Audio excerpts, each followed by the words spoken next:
Hello and welcome to On The Esky, sports podcast where we like to cover all the major sports from around the globe. Today we've got a massive show planned, as we usually do, kicking off, of course, with cricket. Cricket is back, unless you're England and New Zealand. But then we're going to have a talk about the local football codes as well with AFL and NRL deep in finals. We've got week 3 of the NFL coming up. Plus, we'll talk a little bit about EPL. We've got UFC 266 on the weekend. There's F1 coming up too. There's lots of sports to talk about as always. My two partners in crime joining me again in this lockdown series for us. I've got Peps and Muggy. How you boys been this week? Yeah, not too bad. Back to work a little bit for me. So construction back sort of going here a few days. Always that first day back at work after an extended time off, it feels like it goes very, very slowly, but sort of back into the swing of things. It was nice actually to have a bit of human interaction outside of my wife and my house. How about you, Mark? Yeah, not too bad. Been hard at work really. Been missing a little bit of sport last week, but yeah, be good to get into it, talk about all the sports that's been happening. Yeah. It's been hard work around that moustache. It looks good. Thanks to Rick who pointed it out that it does look like a caterpillar and it might need to come off. But I quite like it. I reckon you keep it for a little while. At least from November, you could maybe get a flying start for that. Well, that's it. It was a really good grow head that start. caterpillar into a butterfly. Yeah, that's it. It is growing on me. Do have to trim it. Yeah, well done. And I'll tell you what, boys, a bit of a crazy week in terms of being an Australian, with absolutely wild scenes down in Melbourne with riots and protests and, frankly, some disgusting behaviour, to be honest. And I reckon if everyone just sort of fucking sat back, had a beer, cheers, and just watched sport all day and every day, there'd be no need to lose your marbles. What do you reckon? Yeah, 100%. Get into the sport. So as always, if you enjoy this content, please consider subscribing.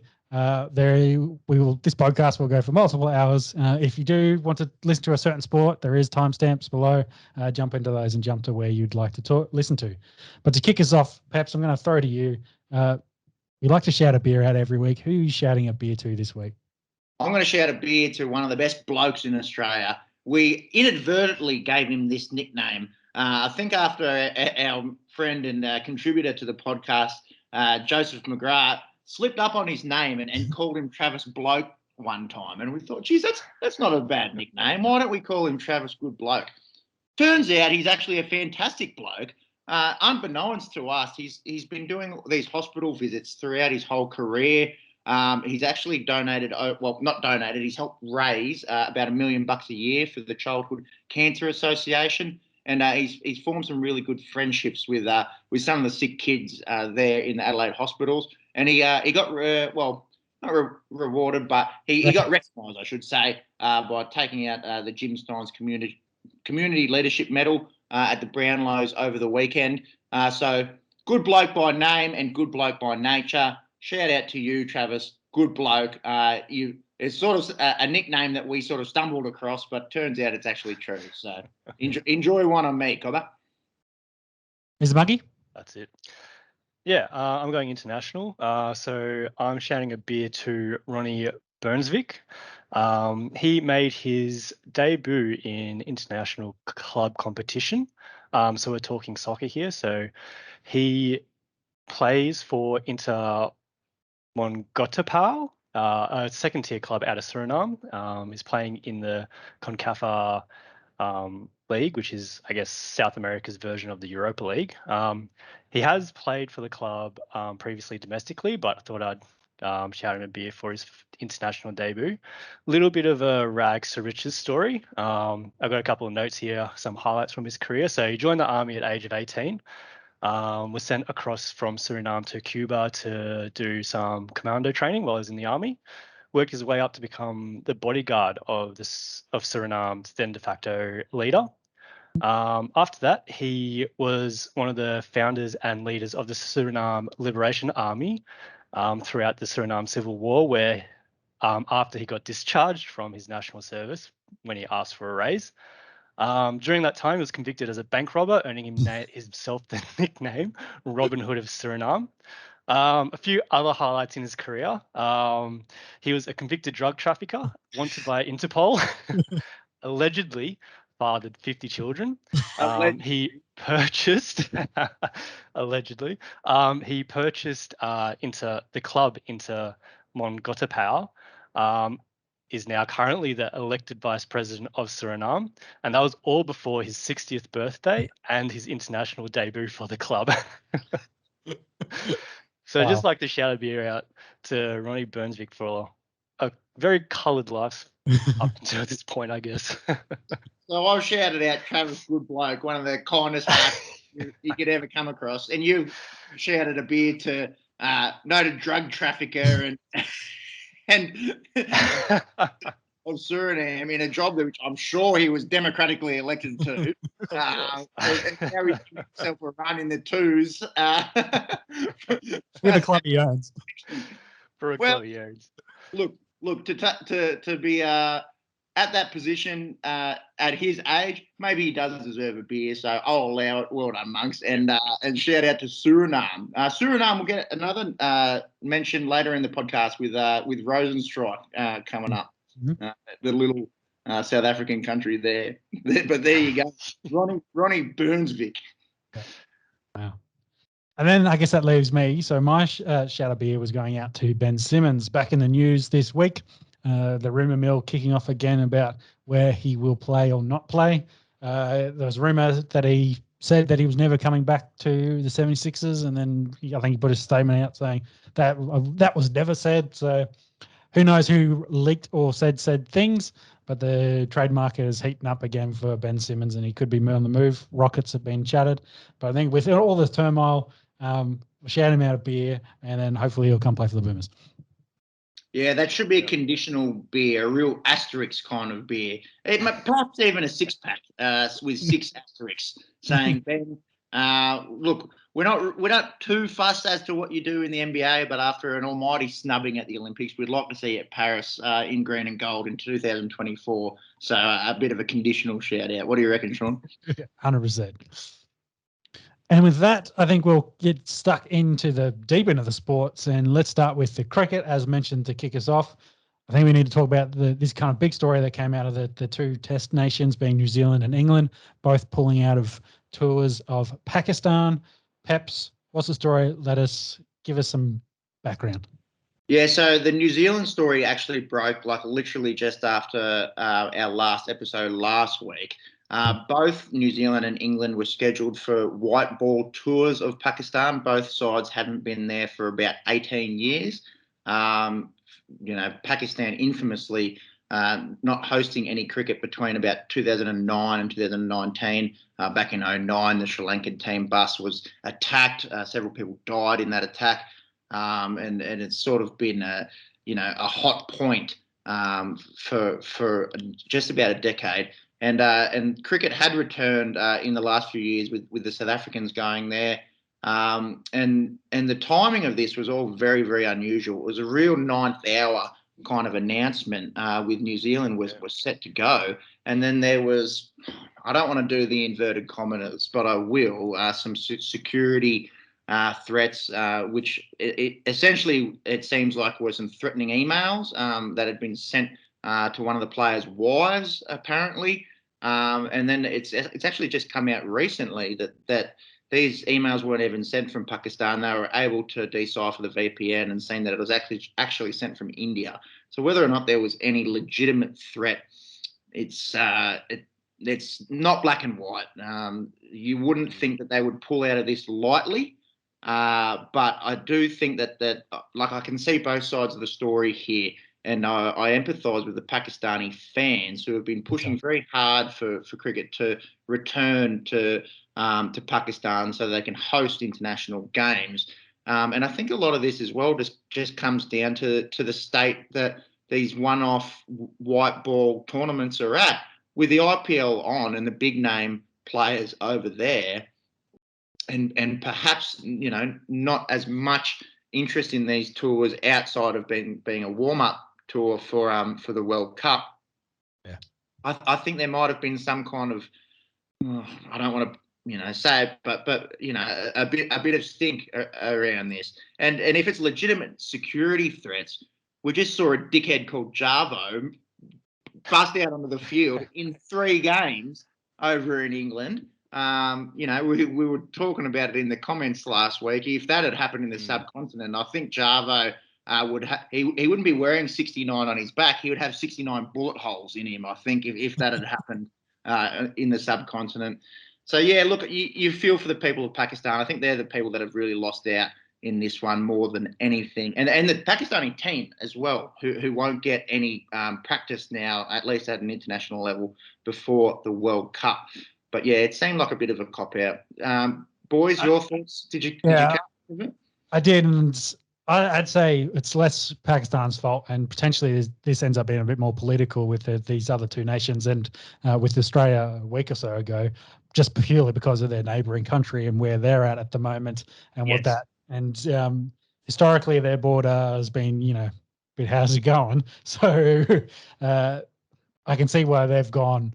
Nah, we don't want to be anywhere near that area at all, and potentially just political as well. We don't want to, put these, our nations anywhere near that for potentially whatever reason. So I can see that side of the side, but it essentially it just fucks Pakistan, and India were there not that long ago anyway. So yeah. A lot's changed though in the neighbourhood in the last couple. Yeah, definitely. Well, that's the elephant in the room, isn't it? The ongoing escalation of tensions in Afghanistan over the past few months. So yeah, look, as we say, we can see both sides of the story. You're a professional athlete. You're not a soldier. You don't. No one's forcing you to go over there. And if the players are legitimately concerned, then I can see their side of the story as well. There were a few people saying, well, at least for the England tour, which wasn't scheduled to start for at least 3 weeks, why not just move it over to the Emirates or a neutral venue? Yeah. And then I think the Pakistani board is kind of like, well, no, these are just steps backwards, because they'd fought for a decade to get cricket back in Pakistan. And then to have a tour with South Africa coming over a few years ago, and then to go back to, oh, no, we only play in the Emirates, we only play in neutral venues. I think that the Pakistani Cricket Board was kind of like, no, that seems like a step backwards. We don't want to do that. So it's all very sticky. You hate to see it. We've obviously seen it a lot over the past few years in terms of COVID, where we were kind of spoilt growing up, and sport was just sport and it was separate. But now there obviously is all these sort of political elements to it as well. But yeah, we'll keep an eye on it. I kind of, hope for the people of Pakistan that they will be able to get to a point where the country is legitimately safe to play cricket in. And hope for the players as well that they have the desire to go over and play these tournaments. I harp on it, especially that money and sport. It's a business. So if these boys were going over there for some IPL money, I'm sure that the security risk would be a lot lower. And I was just trying to see if I could find some sort of history as well. In that 10-year kind of time frame where Pakistani cricket is now compared to where they were in that the noughties or the early 2000s, I think it's definitely started to fade or fall off from what I kind of remember it being as a young fella. Yeah, it definitely dropped off from where we were sort of in the late 90s and early noughties. I'm not sure if that's just a product, perhaps as the Australian team was in those days, of just having excellent players. You remember your Wazir Makrams, your Waqar Yunus, your Shoaib Akhtar a little bit later. So, the unbelievable quicks. And then Saqlain Mushtaq, their bowlers were excellent. And then at the batting end of things, Inzamam ul Haq, Syed Anwar, they had some excellent players. And more recently, Muhammad Yusuf. These days you kind of look at them and you think, well, Babar Azam is a legitimate, superstar, a world-class player, perhaps, not quite where they were. Is that a function of not having international cricket in Pakistan? I don't know. That's kind of a flip of the coin kind of argument there. But And just looking at some of the history here, like they were number one test team in 2016. They got up to number one, but they had it was very short lived, and they had a pretty quick downfall, losing to West Indies. Didn't do well in New Zealand or Australia after that either. Then losing to West Indies again, which then dropped them back down into fifth for a little while. So yeah, they did peak in that time frame we're talking about. And I kind of only was trying to work out whether potentially, you don't have. It's harder to get young blokes in the sport, though cricket mad continent anyway. But you can't go out and watch the national team. You can't see that progressing. You can't actually go to those kind of matches. Do you then miss out on that generational talent that you're talking about because he just doesn't see it and does something else? Who knows? But it's, yeah. No, Sean, I tend to agree with you. It's a massive thing as a youngster to go out there and, the Olympics were just around. Let's take that as an example, right? And I remember going to Sydney Olympics in 2000. I couldn't have told you an athletics star or a swimming star before that. I wouldn't have been able to differentiate them from a bar of soap. But because that was there and it was such an event, and I went as a bright-eyed youngster, I thought, oh my goodness, who's this Ian Thorpe? Who's this Kathy Freeman? Not Ian Thorpe. Who's this Kathy Freeman? Ian Thorpe afterwards. But you're at that age where you're impressionable, and you see these superstars, and you think, by gosh, I want to be like them. I do think it does play a part with it, but. Yeah. Anyways, we should wrap this one up. There is something that's back and is very exciting, and it's the IPL, boys. Definitely. So IPL's back, 4-month hiatus after Pep's ruined it. For those that know the curse. Of course, the curse after all COVID. So restart. I'm wholly responsible for a global pandemic, which has taken a lot. Yeah. Yes. Yeah. It was all because you opened your big mouth and had to talk to the Delhi Capitals. It happened. So anyway, we did end up basically right at the halfway point of the season. So they've restarted. Match 30 kicked off. The Chennai Super Kings taking on the Mumbai Indians. The Super Kings did win by 20. Peps, what did you think of the restart of the IPL? There's one thing that really stood out, and I probably hadn't considered so much, and that was the time difference. In India, 8 p.m. games every night. It's for us here on the east coast of Australia, 8 p.m. beautiful. Over in the Emirates, it's nearly like an England time zone where it's midnight start for us. Does make it a little bit tricky if you do have work in the morning. We get a couple games at 8 or 9 o'clock, but they are midnight. And we're going into daylight saving soon, so they do become 1 o'clock in the morning games. So yeah, so further back. So 3 old men over here. I don't think there'll be too many nights staying up. Although finals, I'll probably try and stay up and watch them live. So this first game between Chennai and Mumbai, I caught the highlights and the scorecard in the morning. And I'll tell you what, it was one of the more unusual scorecards you'll ever see in your life. So CSK. They went out and they batted first, and the Mumbai Indians had them on absolute toast. They were 4 for 24. It's essentially 5 for 24 after Ambati Rayudu copped a really nasty short one off the bowling of Adam Milne. And they were no slouches either that got dismissed for CSK. The likes of Faf du Plessis, Moeen Ali, Suresh Raina, and MS Dhoni. And then a young bloke out there by the name of Ruturaj Gaikwad just goes, that's all right. I've just seen 4 world-class superstars get absolutely towelled up here, kept his calm, and put on an unbeaten 88, his highest score in the IPL, and it actually got him to 156. And then Mumbai, in response, they were just behind the whole innings. Some really nice bowling from Deepak Chahar. He had 4 for 19, and it got CSK home. But the night absolutely belonged to Ruturaj Gaikwad. And we've spoken about it before on the podcast. The IPL really opens your eyes to the depth of Indian bats. This bloke's 24, I think.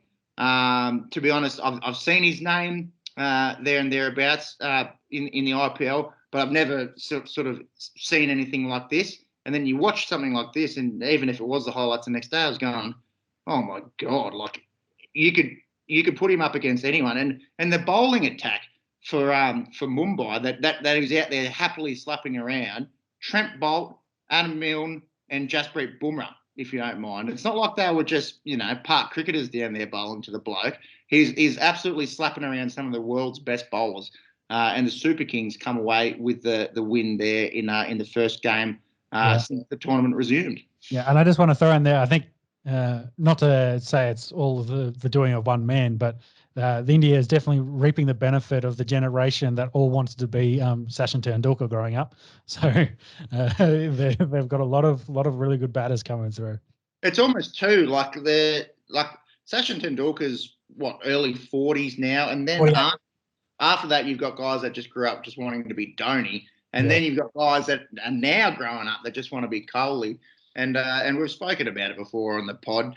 Pretty hard to see anyone matching these guys in the future. That they're definitely going to be, a global force in cricket for a long time to come. Yep.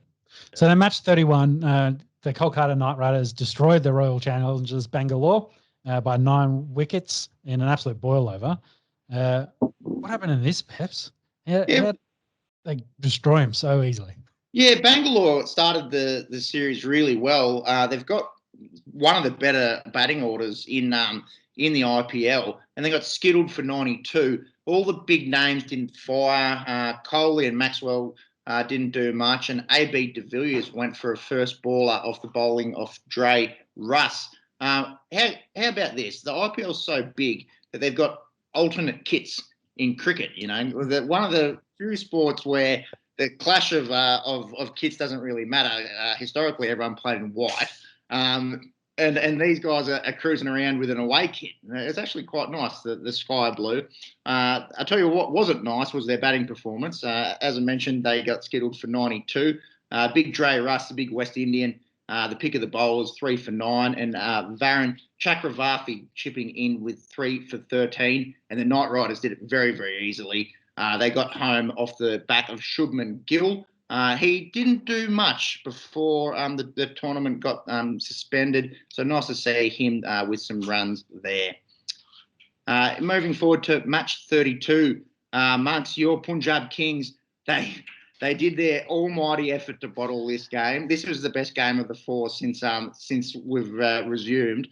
So Rajasthan went out there. The boys in pink, they made a big score of 185 off the batting of Yashavi Jaiswal and Mahipal Lomra. They had about 40 each. Arshdeep Singh, something you don't normally see in a side that makes 185. He had a Michelle Pfeiffer in for the young left armour. And then Punjab, they got off to a perfect start, 120-run partnership between 2 boys that had just come back from England in Mayank Agarwal and KL Rahul.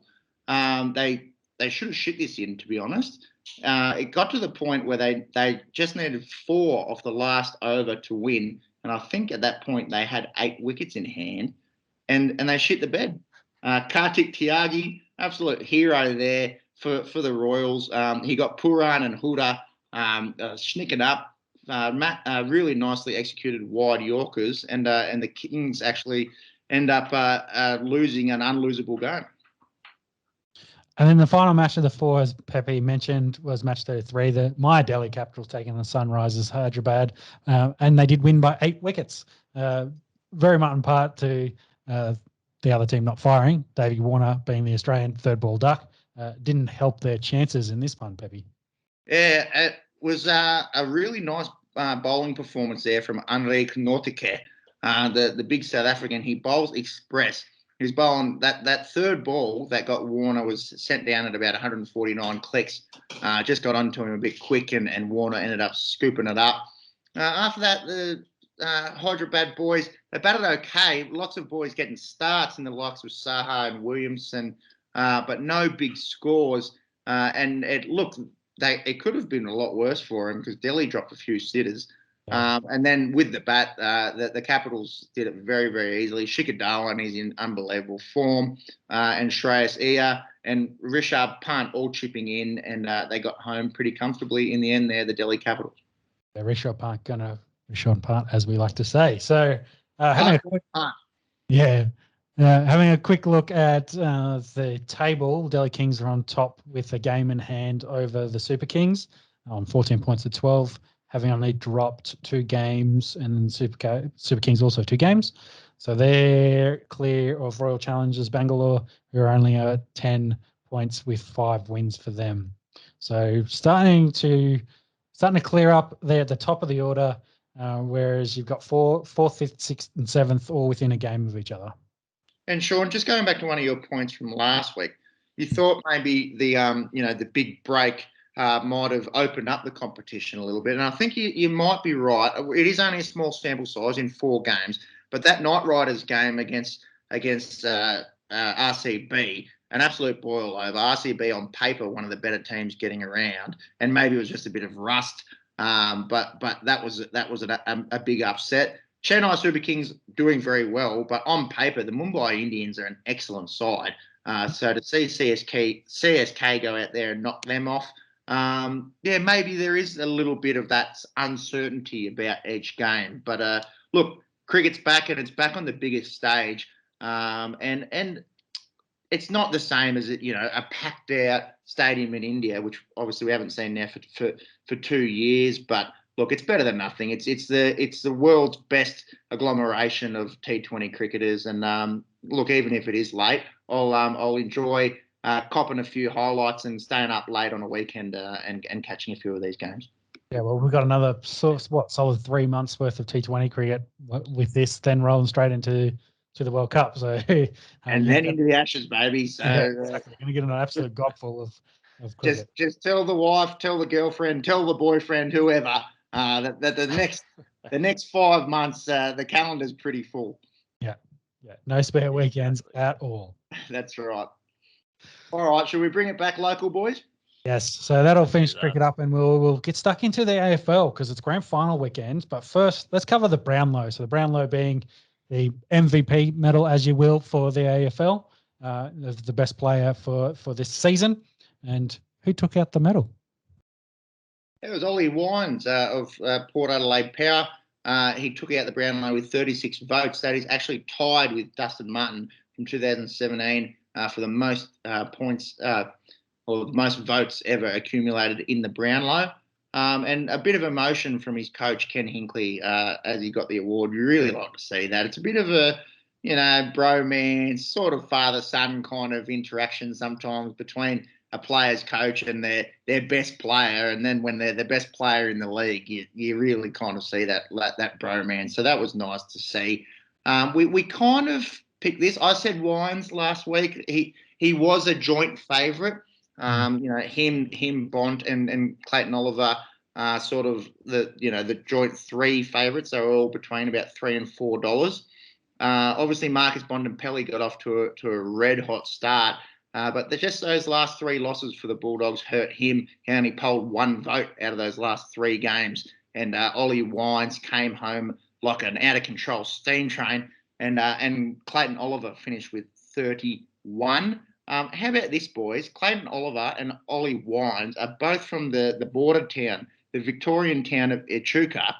Population 15,000.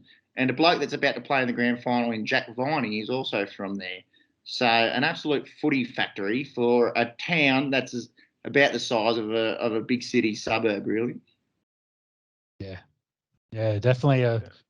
And you hear about some of those when you think of the regional areas, and we were just talking before about seeing your heroes play and what it means for you as a young fella in all these different areas. That's what kind of pushes you and drives you. Besides having excellent talent, but you see that and you see that potential and you model yourself after that. So it's really cool to see that guys come from the middle of nowhere. That's what I'm going to call it, the middle of nowhere. To get into the top grade. Yeah, and when Ollie Wines goes back to Echuca and has got a Brownlow medal around his neck, and the kids are going, "Oh my God, I'm from this small regional town, and people from here can do that."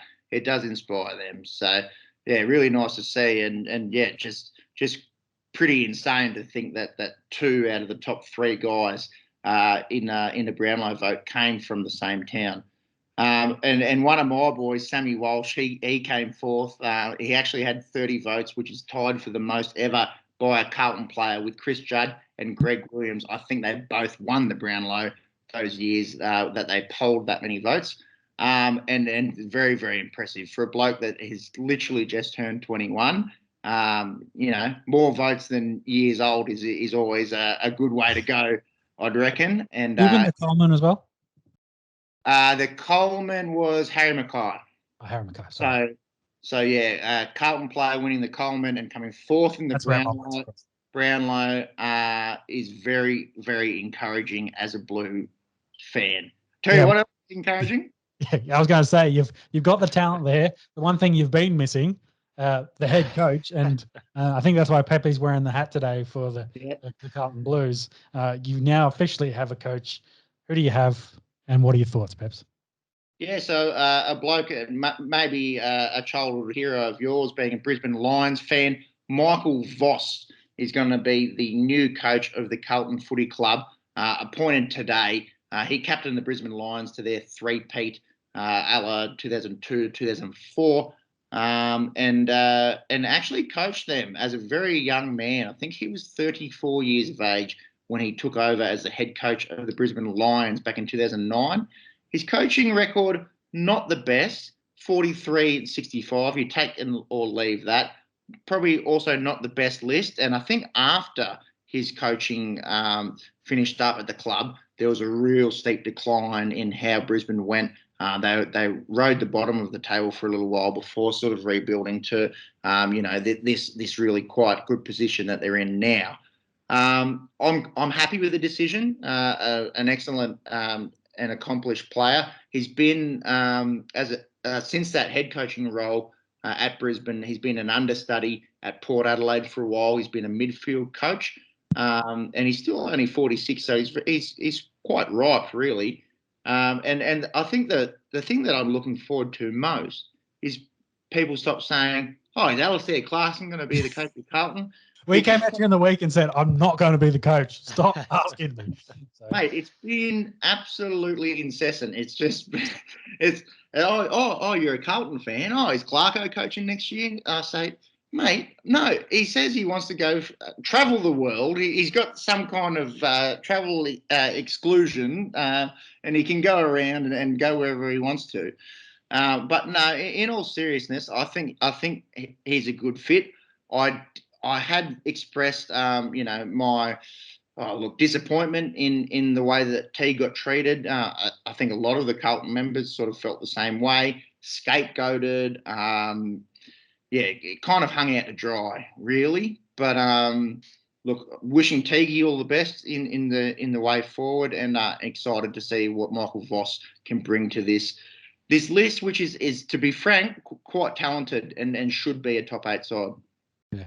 So I think we talked in the past about will they get a big name in coaching. I don't think they got a big coaching name, but they've got a big name from Michael Voss. They've got a lot of history within the AFL, and it's really interesting how many former players from that Lions three-peat team are now got really good coaching jobs and are really kind of expanding themselves. Like, I don't want to say it's that coaching tree or that team of legends put together, but it seems there is a bit of that, and then it's floated and now pushed out through all the league. My comparison, of course, was going to be the Patriots and Belichick and that tree of guys that then float around the league. Unfortunately for them, most of them have done terrible. So hopefully this is not the same case as the three-peat Lions. Chris Scott was in that Lions three-peat side and has had a bunch of success at Geelong. Yep. So we'll see how we go. We've got a 3-time premiership winning captain and Brownlow medalist in Michael Voss. So, all that footy ability has to translate, you'd think, somehow into coaching. So I think that means we've got to get to the big one, the actual game. And Monks, you might want to find us some team lists and see if there's any interesting ins and outs for that, if they've announced them already. I don't know if we're going to have any because I looked just before the pod and they're being very secret squirrel about this. Yeah. Well, if you can find any interesting news on potential injuries going into it, that'd be useful. But we're going to talk about it. Melbourne Demons are taking on the Western Bulldogs for the grand final on And this is a Saturday night or Sunday? Yeah, so it's Eastern time. It will be a night grand final, which is a first. It'll be a twilight game over in the west. But yeah, it'll be a prime time. 7 o'clock kickoff here for us on the East Coast. Don't let the Western Bulldogs finishing fifth fool you. Don't let those 3 games that they dropped at the end of the year. Could have been number 1. Yeah, and it always makes you think. You go back to Dusty and how he could kind of go missing and then just show up in a grand final and be the best out of 44 blokes on the field by a long way. But these are the best 2 teams all year. If you look at the worm of the ladder and where these guys were, they were pretty much first or second every week through to about the last 2 rounds where the Dogs dropped a few and had to do it the hard way and play the extra game. But I'm quite happy to see these 2 going up against it. We saw in the prelims that there was an absolute walkover for both sides. So you'd have to argue that they are by far and away the best 2 teams in the comp going at it. I tell you what, the battle of these midfields is enthralling. You've got Tim English, who's coming along as a ruckman, not a premier ruckman, but he's coming along. And then you've got Bontempelli, Jack McRae, and Tom Liberatore, arguably the best midfield trio that gets around, if possibly not for the guys that they're going up against. In Max Gawn, the best ruckman in the league. Clayton Oliver just came third in the Brownlow. Christian Petrarca, who's unreal, and Jack Viney. So that battle will be enthralling. I think where maybe it might be won and lost is the Melbourne backs against the Dogs forwards. Obviously, no Josh Bruce. Tragically, did his ACL 2 weeks out from finals. Can I ask you a point here? Do you think it's fair he doesn't get a medal? No, that's bullshit. I think anyone that played in the year should get a medal. Considering he's kicked 40+ goals and unbelievable. Happened to me actually once in a reserve. A goal. No, that's actually, what do we work it out? It's actually happened about 40 times. Would you believe? No, we won a reserve grade premiership here in Canberra, and I had a broken finger and missed the grand final, and I didn't get any medals, so I'm still a bit dirty about that. But I think they should go to I think in the NFL and NBA, possibly anyone that played in that whole year. Doesn't matter if you were riding the pine the whole time, you still get rewarded with a medal or a ring in their case. Look, in the last few games, they haven't looked like they've missed him, to be honest. They've done fine just up front without him. Aaron Norton, one of the best contested marks getting around, watching his highlights of some of the screamers that he's taken on a weekly basis, unbelievable. Plus that mullet's pretty good too. And one of the more underappreciated players, I suppose, is Josh Shaish, who had a big impact in the prelim, really took out the presence of Aliir from Port Adelaide. So don't underestimate his impact. But they're the 2 key battles that I'm interested in seeing. Is that the midfield battle and these sort of underexperienced, underdone Dogs forwards against this elite back 6 from Melbourne. Yep. So you said all that. Who'd you tip? I've gone Melbourne.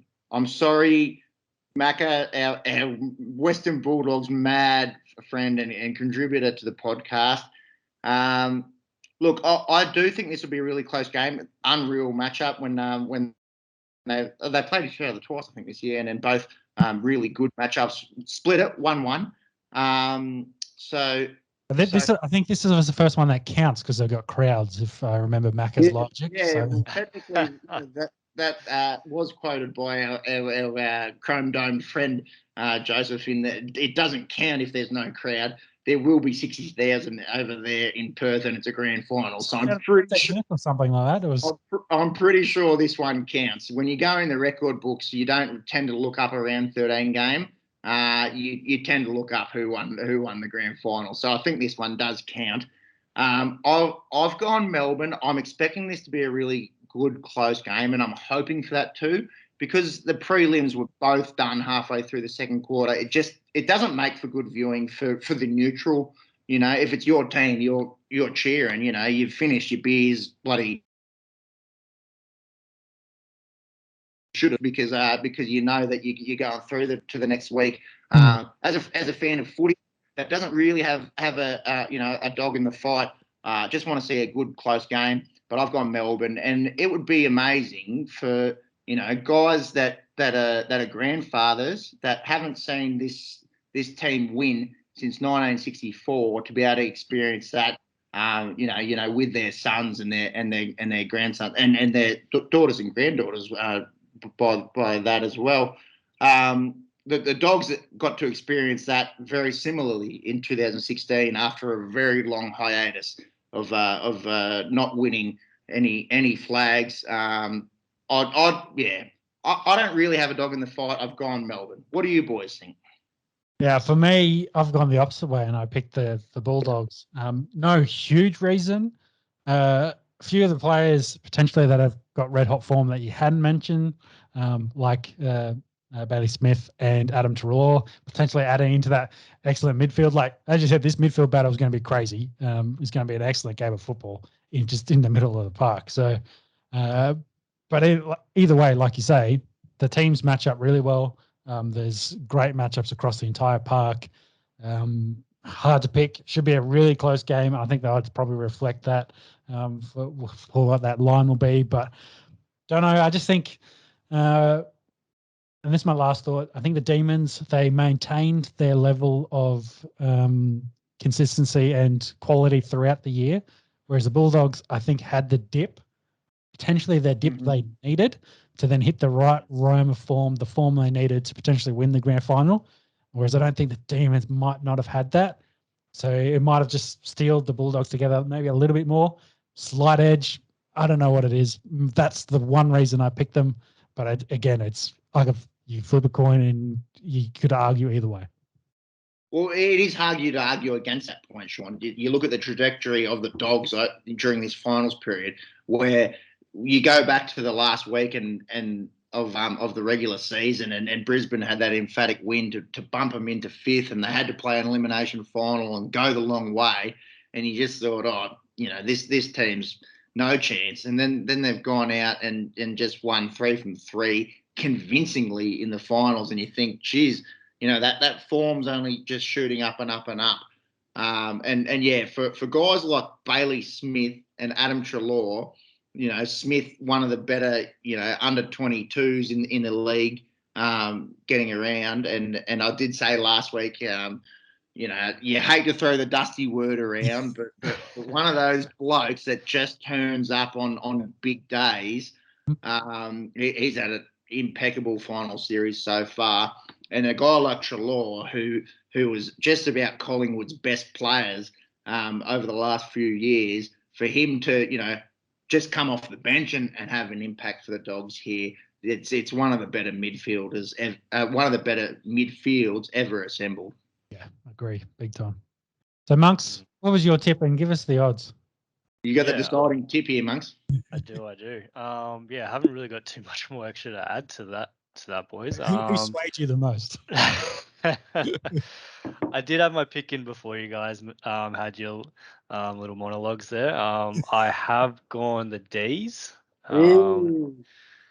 Yep. So it's cheese and bickies and wines over stubbies and darts this weekend. You might say that.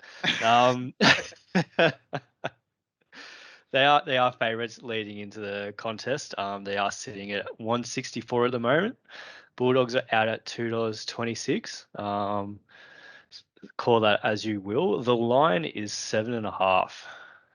Yeah, so the bookie's expecting a close game. I don't see how that line represents those odds. If that was a regular season of $1.64, that'd be double-digit line for sure. But I suppose I think grand final it might be a bit closer. I also don't know if they can justify $1.64. Whilst I did tip Melbourne and you've tipped Melbourne, I'm not that keen on them at that price, I must say. But like I said before, just really want to see a good, close game of footy. We were really treated to some towards the end of the regular season, and of course in the early finals, that GWS Sydney Swans game that went to a point. Look, it doesn't need to go to a point, but just something that's interesting in the fourth quarter would be really nice because we haven't seen that for a few weeks. Yeah, I agree. True. So that wraps up AFL, and that means we're going to go, I guess, a bit further north, with considering our country, to go into NRL country. More east this time around. Yeah, this time around. Yes, the Ron Barassi line, boys.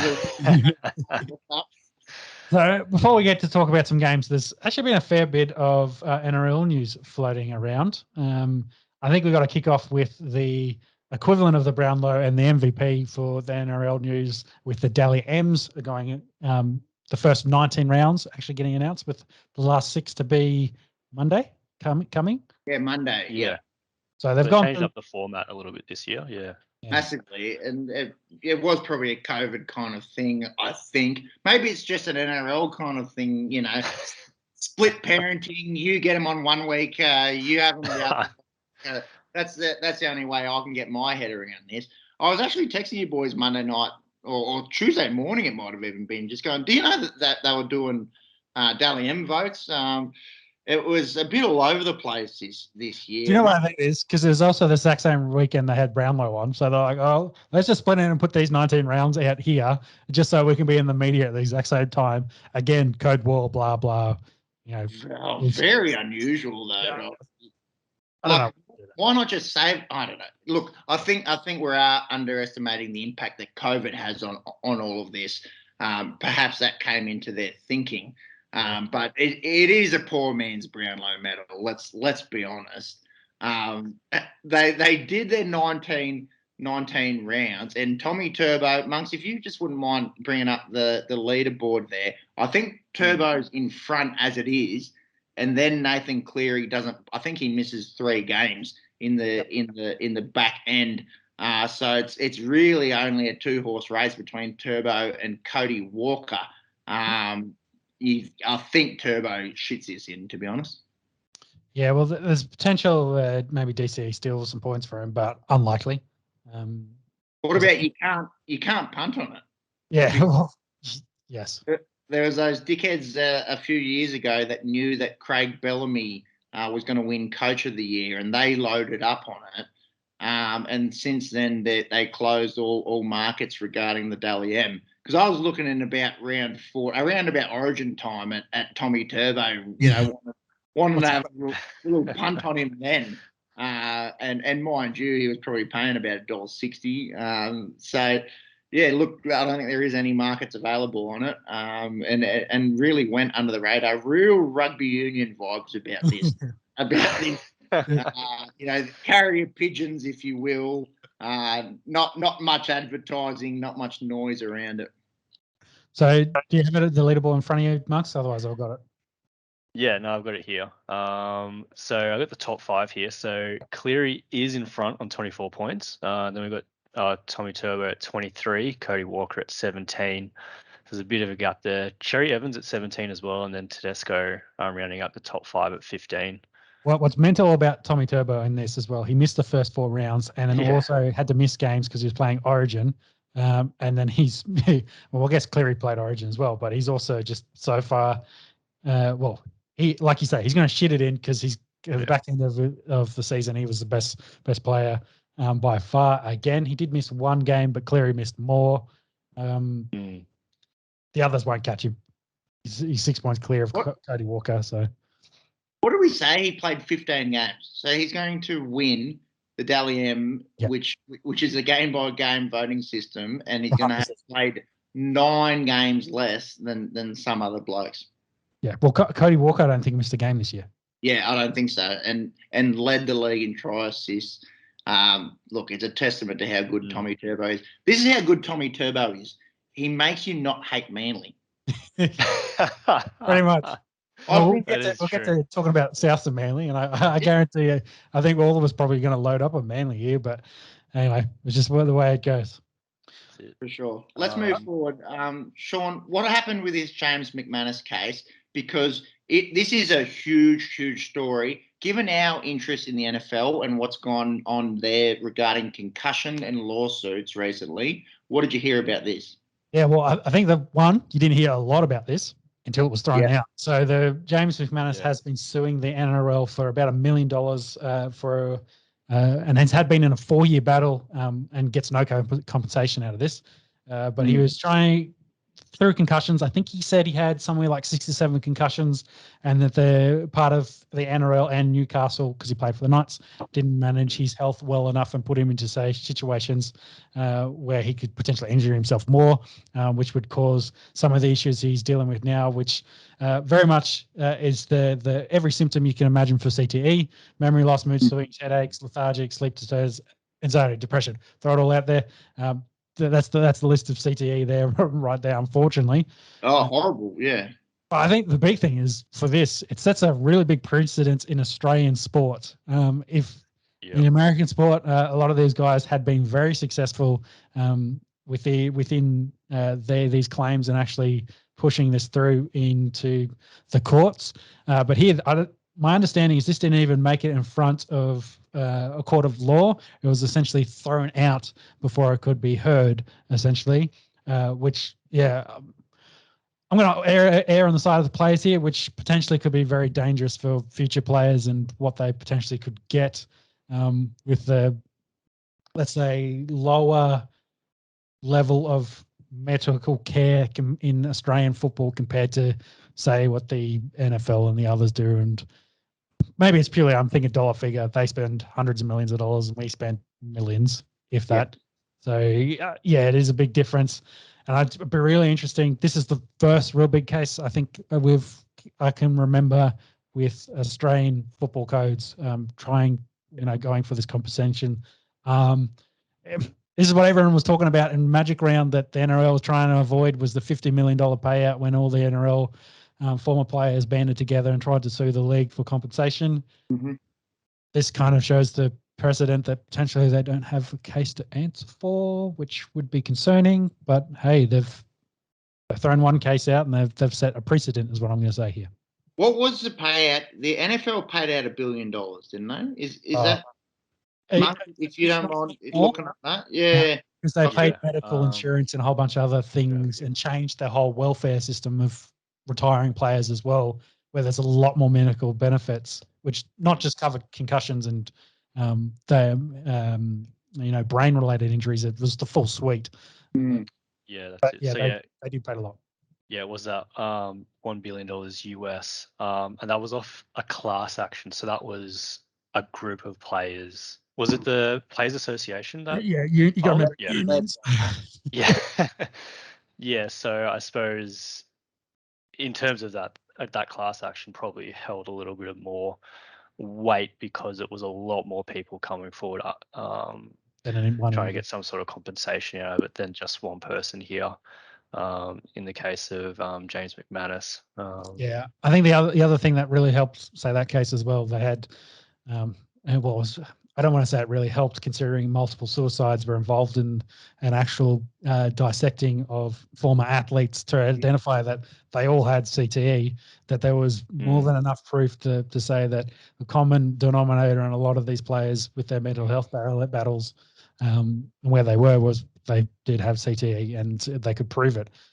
Maybe not the amount of science and reportable evidence for former rugby league players yet, but potentially that could all come as well. But it's just interesting. It's an interesting one because I'm just looking at this as well. So this time last year in the AFL, Sean Smith won a case against the AFL, but that was for suffering brain injuries. So I don't know where the onus is in terms of being able to prove your injuries and your, I guess, decline in cognitive ability. But I guess on the flip side, there is a precedent there that obviously cross codes that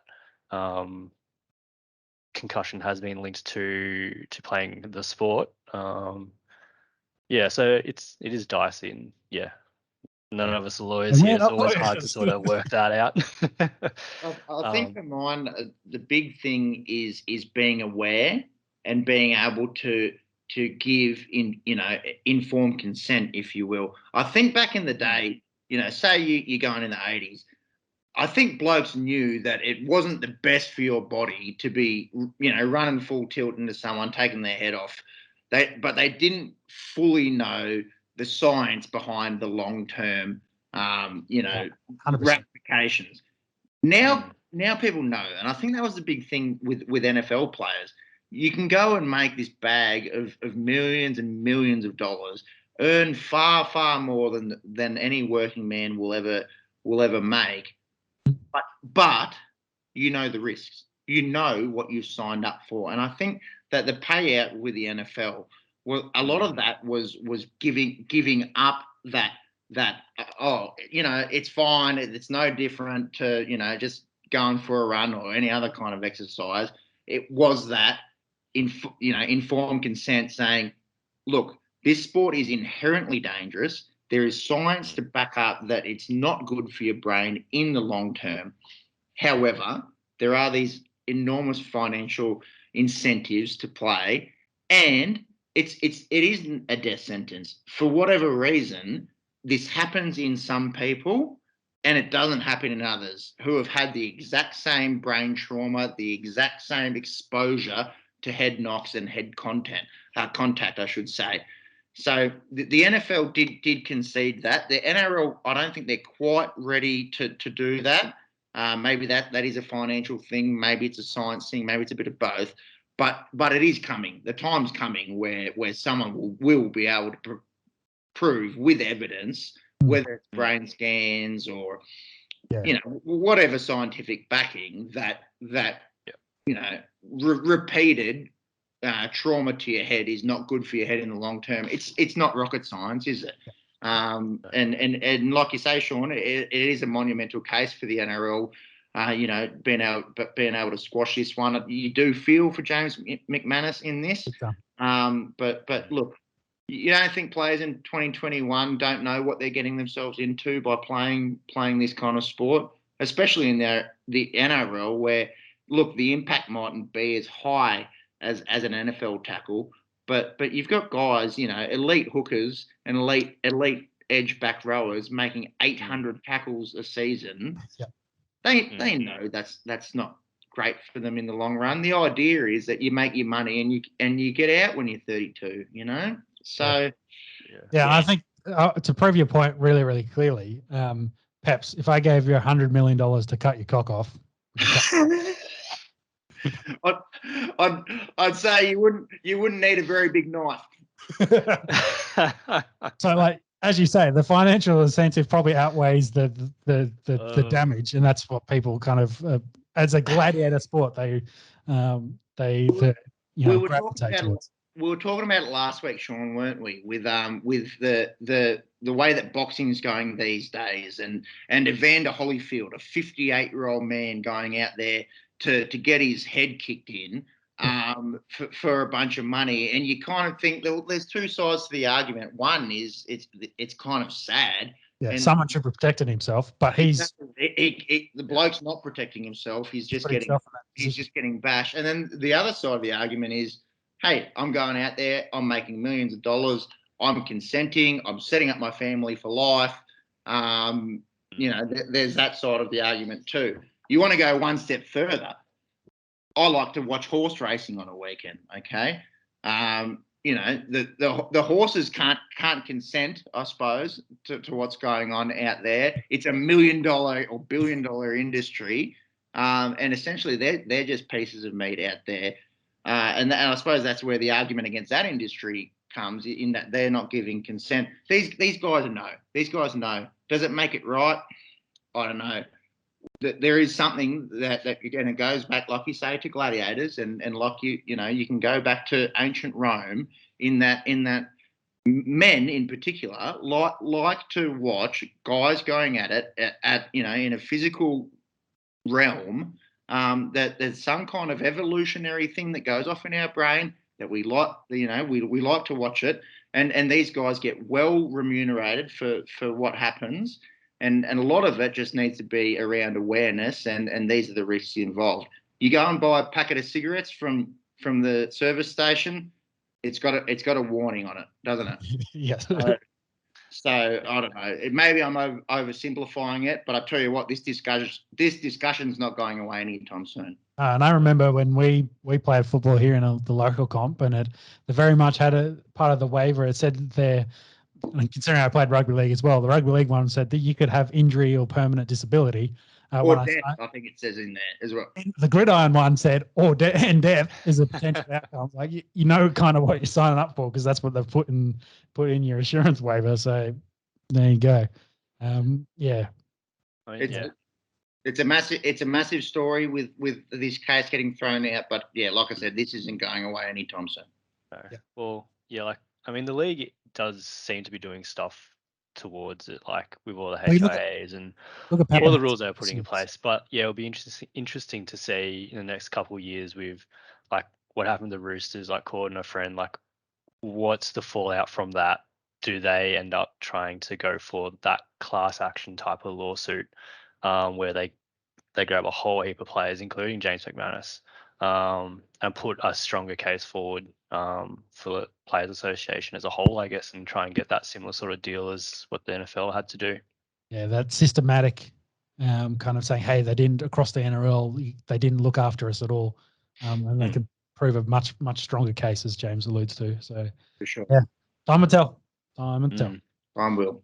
Yeah, so let's run through a bunch of other interesting news. So Billy Slater, I just checked it before, has accepted. In the last hour, he's accepted to be Queensland coach, signed a 2-year deal. Breaking news. It had been rumours as well that Cameron Smith is going to be an assistant, and they're potentially looking at Wayne Bennett to be on the coaching staff after they already ruled out Mal, because they said, hey, you're an Australian coach, you can't come to Queensland. He's like, I'm coaching no one. Who the fuck? But anyway, so they're going to look. Maybe he'll be linked to one of these new franchises. Could do. We will get to that in a second. Yeah, but anyway, I think we talked about Billy Slater and what that potentially could mean for Queensland last week. He's now officially happened. He's got 2 years. Let's see what he does in the first year. You like the names they're thrown out there as potential support with, himself probably the best fullback of the last 20 years, and you consider himself an immortal, the immortal that will definitely be Cameron Smith, and then you've got Wayne Bennett, who's, if you know, immortal GOAT. Yeah, GOAT. So there's some good names to throw out there for Queensland. In the religion of Queensland Rugby League, this is the Holy Trinity. Yeah. This is the Father, the Son, and the Holy Spirit, if you will. Wayne Bennett's old enough to be God, and he's a few battles in his time, and then he predates it. He goes past modern monotheistic religion, past the origins of Judaism 2.5 years ago. Look, looking at him, you wouldn't argue against that. And then you've got these two guys that are only just recently retired, and two of the brightest footballing brains that have ever walked planet Earth, or walked on water, if you will, for one of them. Look, unbelievable. If Queensland can really assemble these guys, that's an unbelievable wealth of knowledge. I just still think, and I had said it around Origin, I just think at the moment New South Wales on paper are so much further ahead of Queensland. But and you've said it before, Sean, New South Wales should always be ahead of Queensland, I guess, in terms of size and talent pool and the rest of it. But look, exciting stuff for Maroons fans. Yeah. Let's. Here's a question for you. So, who did we say last week was going to win Rookie of the Year? We thought Sam Walker. Who won Rookie of the Year? Reece Walsh. What state do they both play for? Queensland. So we've talked about the talent, potential talent, generational talent. It may be coming through for Queensland. Yeah, they're also 18. They're not gonna go and make a huge difference in Origin in the next 3 years. And look at baby. You know who's a great example of this? You know, Nathan Cleary, always highly touted as a youngster, as an 18, 19-year-old, next big thing, and didn't have immediate success. And now, you know, that he's coming into that 22, 23 age group, one of the best players in rugby league. It's just one of those sports where it's pretty hard to be elite as a teenager, you know. You got to grow into the body. That's right. You got to grow into your body. And I hate to cross codes, but you go to soccer or you go to AFL. NFL, same thing. We'll grow into your professional body. Exactly. So let's put league and rugby union and NFL in one basket. You've got to have that big established body. And then let's put soccer or AFL in another basket. We're talking about Sam Walsh being the fourth in the Brownlow, and he was 20 for most of the year. It's just a little bit different kinds of sports. But look out for Sammy Walker and Reece Walsh in years to come. What were their thoughts? Do you think Reece Walsh was legitimately the best rookie of the year, Sean? Well, and it was quite interesting, I think, with the Daily M as well, because I think Roger was polling quite well to start the year too. So it was interesting that they're both playing the same position, and they ended up still getting votes for their respective awards.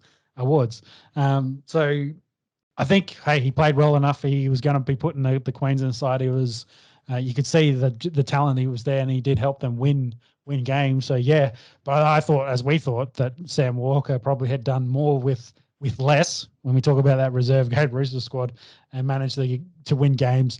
The fact that he won multiple games on his own boot too really helped his case in my eyes.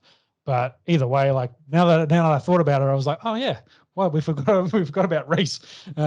He did have a pretty good year too, playing fullback for the Warriors. So that's my exact thought. Like we were talking about this last week, and it was like, yeah, it's a bit of a no-brainer. It's Sammy Walker. But then upon reflection, I'm kind of like, oh, here's Reece Walsh. The Broncos didn't want him. He gets shafted mid-season.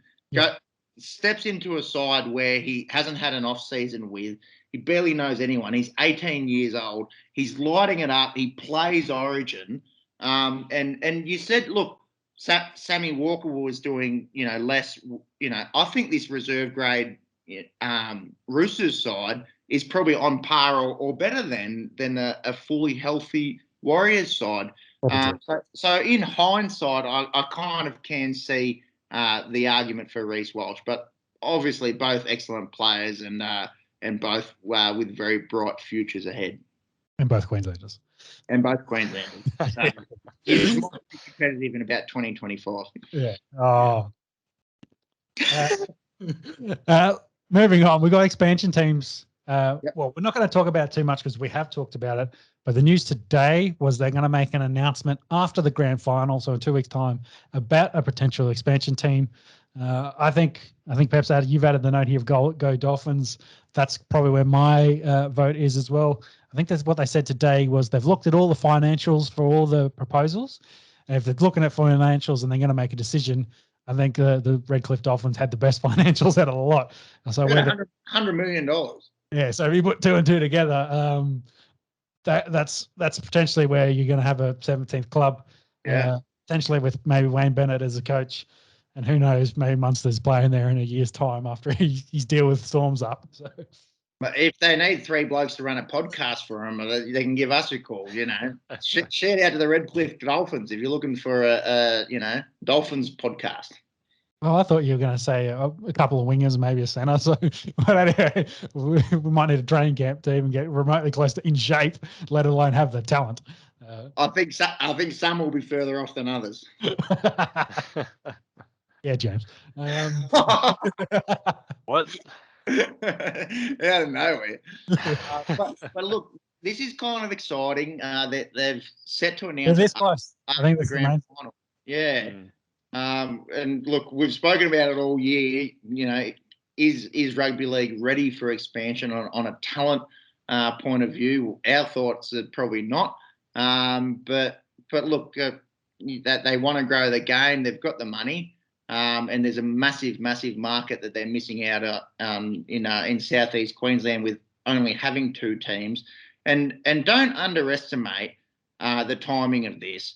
The Broncos being pooped for a few years is a perfect time to introduce another southeast Queensland team. So whether they go with Redcliffe and try and buy into that Sunshine Coast, northern suburbs kind of market, or whether they go with with a Firehawks or Western Corridor franchise, it's very deliberate timing, I think. Yeah, and I'd say with the COVID and having the entire comp up there in Queensland and essentially doing trials where they're playing games in these regional areas, especially in the Sunshine Coast, and get decent crowds to a lot of the games as well. That was like they've proved, hey, if we bring a team here, potentially they'll get behind that team, and we can have solid crowds, get better crowds out there than say the Sharkies or the West Tigers were during the start of this season. My only thought is 17 is a horrible number for my OCD, so we definitely need to go to 18 after that. And my thoughts would be New Zealand. I think it's New Zealand, but we've got to be able to have a New Zealand team play in New Zealand. I think it's the main thing, not the Central Coast New Zealand Warriors. For sure. They are at the moment. Maybe they could just go 2 new Brisbane teams and have, I think, out Logan, Ipswich way. You could just have a New Zealand team based out of that. From what I'm aware of the population out there, and you'd get plenty of blokes getting around a team like that. But look, that would be a story if they picked 2 new expansion teams just out of the blues, not one, but 2. It's bound to happen. We saw the AFL, and again, going back to earlier in the episode, a more possibly thought out, a few more brains in the operation, kind of set up. But we did see them. They said we're bringing in Gold Coast, then we're bringing in GWS. It was a very deliberate, set out kind of plan, if you will, to go from 16 to 18 teams. So I imagine that's what happens here in the NRL. Yep. Yeah, I agree. So moving on, Michael Maguire did get confirmed to keep his job for next year. Potentially could have a very short leash. There was chat that he was gone. They were going to sack him, and they already had chats with Tim Sheens as a potential replacement. And Tim Sheens was essentially waiting for the call to say, hey, we've sacked him, you're coming in. And then they've, for whatever reason, the board's flipped and then decided to stay, hey, you've got the next year. Maybe it's because Tim Sheens was like, oh, I'm not real keen to come back next year. Who knows? But the other potential options, maybe Paul Green, but there probably wasn't a real great kind of options out there, considering the coach that Michael Maguire is. But I reckon he's probably going to have a short leash next year. If they start off pretty poo and then don't have a great roster with the movements they've made so far, I think struggled City ahead for the West Tigers. I think much like this hat that I'm wearing with the Carlton side, I think Madge, as per David Teague, copped a lot of criticism for stuff that perhaps was a little bit out of his control. We saw him win the comp with South Sydney a few years ago. He's highly regarded and highly esteemed in the NRL community. And you look at the board and the guys that they've let go. I've got a few names there in Tedesco, Addo Carr, Mitch Moses, Pappenhausen, just to name a few. If those guys are there, that's an elite team. It's starting to become one of those clubs where it just seems like whatever's going on, whether it's the board or whether it's the financial incentives, no one wants to play for them. No one wants to stay. It's one of the biggest junior areas for kids coming through the ranks, and for whatever reason they can't convert it into success on a football field. They haven't made the finals for 10 years. Yep. So I'd be very, very concerned if I was a West Tigers fan. And look, I feel for Madge. I think he is a legitimately good coach, and somewhere the players have got to take some responsibility as well. They were pretty ordinary this year. Let's be honest. They'd be, thanking the holy trinity of rugby league gods in Bennett, Smith, and Slater. They'd be doing their crucifix, saying thank God for Canterbury to really take the heat of us. Yes, and the Broncos and the post barbecue at Vorney's Dragons. Thank you, Buddha, Allah, Jesus, for those clubs. Yeah, I agree, and I think very much like Colton, the board being the common denominator in all of this, potentially needs to have a look at themselves and maybe pull the rug from underneath them. Anyway, we'll have to see what West Tigers are next year, but potentially don't have the roster that say Carlton does to make a run next year. What about the pickups that are linked with Tigers in the players such as Adam Elliott, Curtis Scott, Tarek Sims potentially? Do they improve the squad if they come across? The other two are probably they both were let go by the respective clubs for other reasons, but they were cast-offs. Tarek Sims, probably the only one of that who played Origin and was actually really good this year, and for whatever reason the Dragons were like, nah, we don't like you. Yeah, they've got rocks for brains. That hurts. I think a few of the guys as a Dragons fan that they let go, you're kind of like, yeah, I can see that. Tarek Sims, arguably the best back rower in Origin, and shows up for those big games. Look, Adam Elliott and Curtis Scott, if that's who you're putting your hopes and prayers on, I wouldn't be too confident. No, neither. So, Mr. Monkey, what happened to Anthony Milford?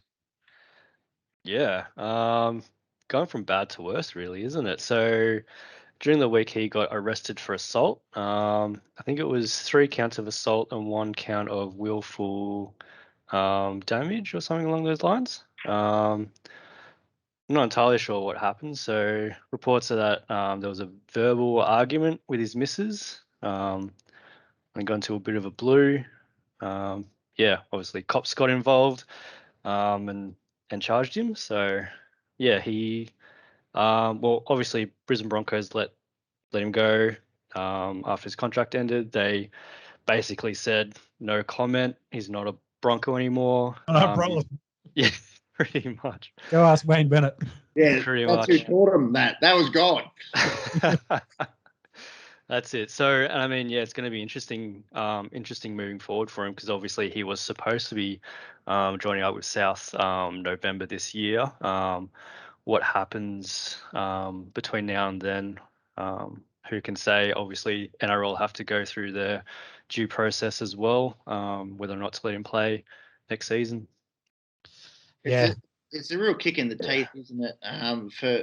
For Anthony Milford and guys that have been saying, perhaps like myself this year, that people need to lay off him. He's still an excellent, player. He's just been in some bad form in Brisbane. A guy that's fighting, fighting to stay relevant in this league, to have a night like that, I wouldn't be surprised if South tear up his contract and that's the end of Anthony Milford, to be honest. It's a little bit reminiscent of like that whole Benny Barber scenario as well. 100%. That's the first. He got a few chances though, and that's probably the one thing that helps Milford here is NRL doesn't mind if you bash your misses as long as you don't steal speakers, you're all right. So, they've set that precedent. And you set that precedent of where we'll go in this podcast. Yeah. I actually thought that the bar was quite low as it was, but it's just gone lower. You're right. You can't steal a speaker, but you do other things, you might be all right. Definitely. You break into someone's house and beat everyone up inside it. That's right, yeah. You'll play first grade. Yeah, true that. But yeah, look, from the a fan's perspective, Milf's he's really fucked up here, and I'd be very interested to see what happens with that contract. That might be him done. So then, speaking of contracts, and the last bit of news here, Ryan James, who played for Canberra this season, is going back to Queensland and signed for the Broncos to be one of their forwards. So with that, let's actually talk about football in the Bumhole League. We had two One, we had 2 games last weekend. One was good. The other one was Manly putting the second grade Roosters to the sword, as we talked about during the podcast. The Penrith Parramatta game, the Dave Grohl's actually turned up and had a defensive battle against Penrith, which ended up being one of the best games, entertaining defensive battle, close, low scoring at Big Dick Flanders. Points don't always equal entertainment in this regard. What did you boys think of this one? Oh, well, just going back quickly to the Manly Roosters game, we mixed it up last week having a Friday podcast because some idiot had to have an exam on the Friday and wanted to prepare for that. To be honest, I was really bummed about missing this game leading into it. I thought this was going to be a really good battle, and you could just tell this was the game that all these injuries and the hardship that the Roosters had gone through. This is where it all caught up, and the Tommy Turbo show was out and about. Daly Cherry Evans was very good, and this one was over by half time, as we sort of were reporting throughout the podcast. So didn't really miss out on much viewing in that one. Caught the highlights. Manly looked very, very good. The match of last weekend obviously was the Battle of the West in Mackay, between Penrith and Parramatta. They bashed the shit out of each other. There was hardly any points, and it was one of the best games of rugby league that I've watched in recent memory. Yeah, I agree. Definitely. And there's a little bit of controversy that came out of this. Yeah. One, you had Blake Ferguson staying down for a potential crash tackle. When he didn't get the penalty, got up straight away, was blowing up about it. So not the greatest acting work there from Fergo. And it looks like he doesn't have a contract for next year either. So he could be out of the NRL next season, which is quite interesting. But then later in the game, we had the Penrith Panthers also with I think it was a hamstring hip injury, leg-related injury, and the trainer stopped the game, which was inside I think Penrith's 20 at that point. Yeah, the ball that allowed Penrith to as well. Yeah, exactly, and Penrith to reset, get that breather they probably needed, and to get another free substitution from it as well. The trainer was suspended for the next game and got a $25,000 fine. Some people saying that was a bit light. Some saying, well, if you did what was allowed within the rules, they let him get away with it. So that's the club. That's the club getting fined $25,000. Let's confirm that, isn't it? I'd say the club probably pay it anyway. Yeah. So they're not going to let the trainer hang out to dry. That's his whole year salary. No, I can't imagine. Yeah, a trainer's making too many zeros on the end of his contract. But it does raise the question: if it's 8-6 in a grand final and there's 2 minutes left, would you instruct your trainer to go slow the game down like that and cop $25,000 to try and set up and save a grand final? The good old Red Dog. The Red Dog. It's written into folklore. Yeah. The strategic injury. The Jeff Tuvey. If you ever watch 1990s footage of Jeff Tuvey slowing down the play the ball with blatant poor acting. You'd see better on www.redtube.com. You'd see better acting there than Jeff Tuvey trying to play pipes are broken in the 1990s. That's right. So yeah, it does make you wonder. I'm glad they find it because it was blatant. This was tactical. If a bloke's knocked out, that's what that's for, to stop the game. The real bad ones is like, hey, we need to get an ambulance on the field ASAP because he's in a bloke's compound fractured his femur. There's blood everywhere. Dude's lost his face. Like that's right. He's dead. But that's what that's for. To try and stop a game because a guy's got cramp or he's got a rolled ankle or something. That's not part of the rules. So I'm glad the NRL came down hard on this. Can I answer your hypothetical before? And I'm not going to go into it too deep because we've talked about it in the past. Kind of where I land on the spectrum when we start talking about gamesmanship and sportsmanship. In the kind of grand final, I'd be the one that was like, hey, I don't want to do that because I want to win the proper way. But then I can understand your side of the story of the gamesmanship. But I don't want to go into it too deep because we've talked about this plenty of times. I'll sum it up. I'm a piece of shit. So I would 100% say milk the fuck out of it. This is a grand final. I've put in 27 games of hard physical work in one of the toughest sports that's ever been played on planet Earth. What's a little red though? Yeah.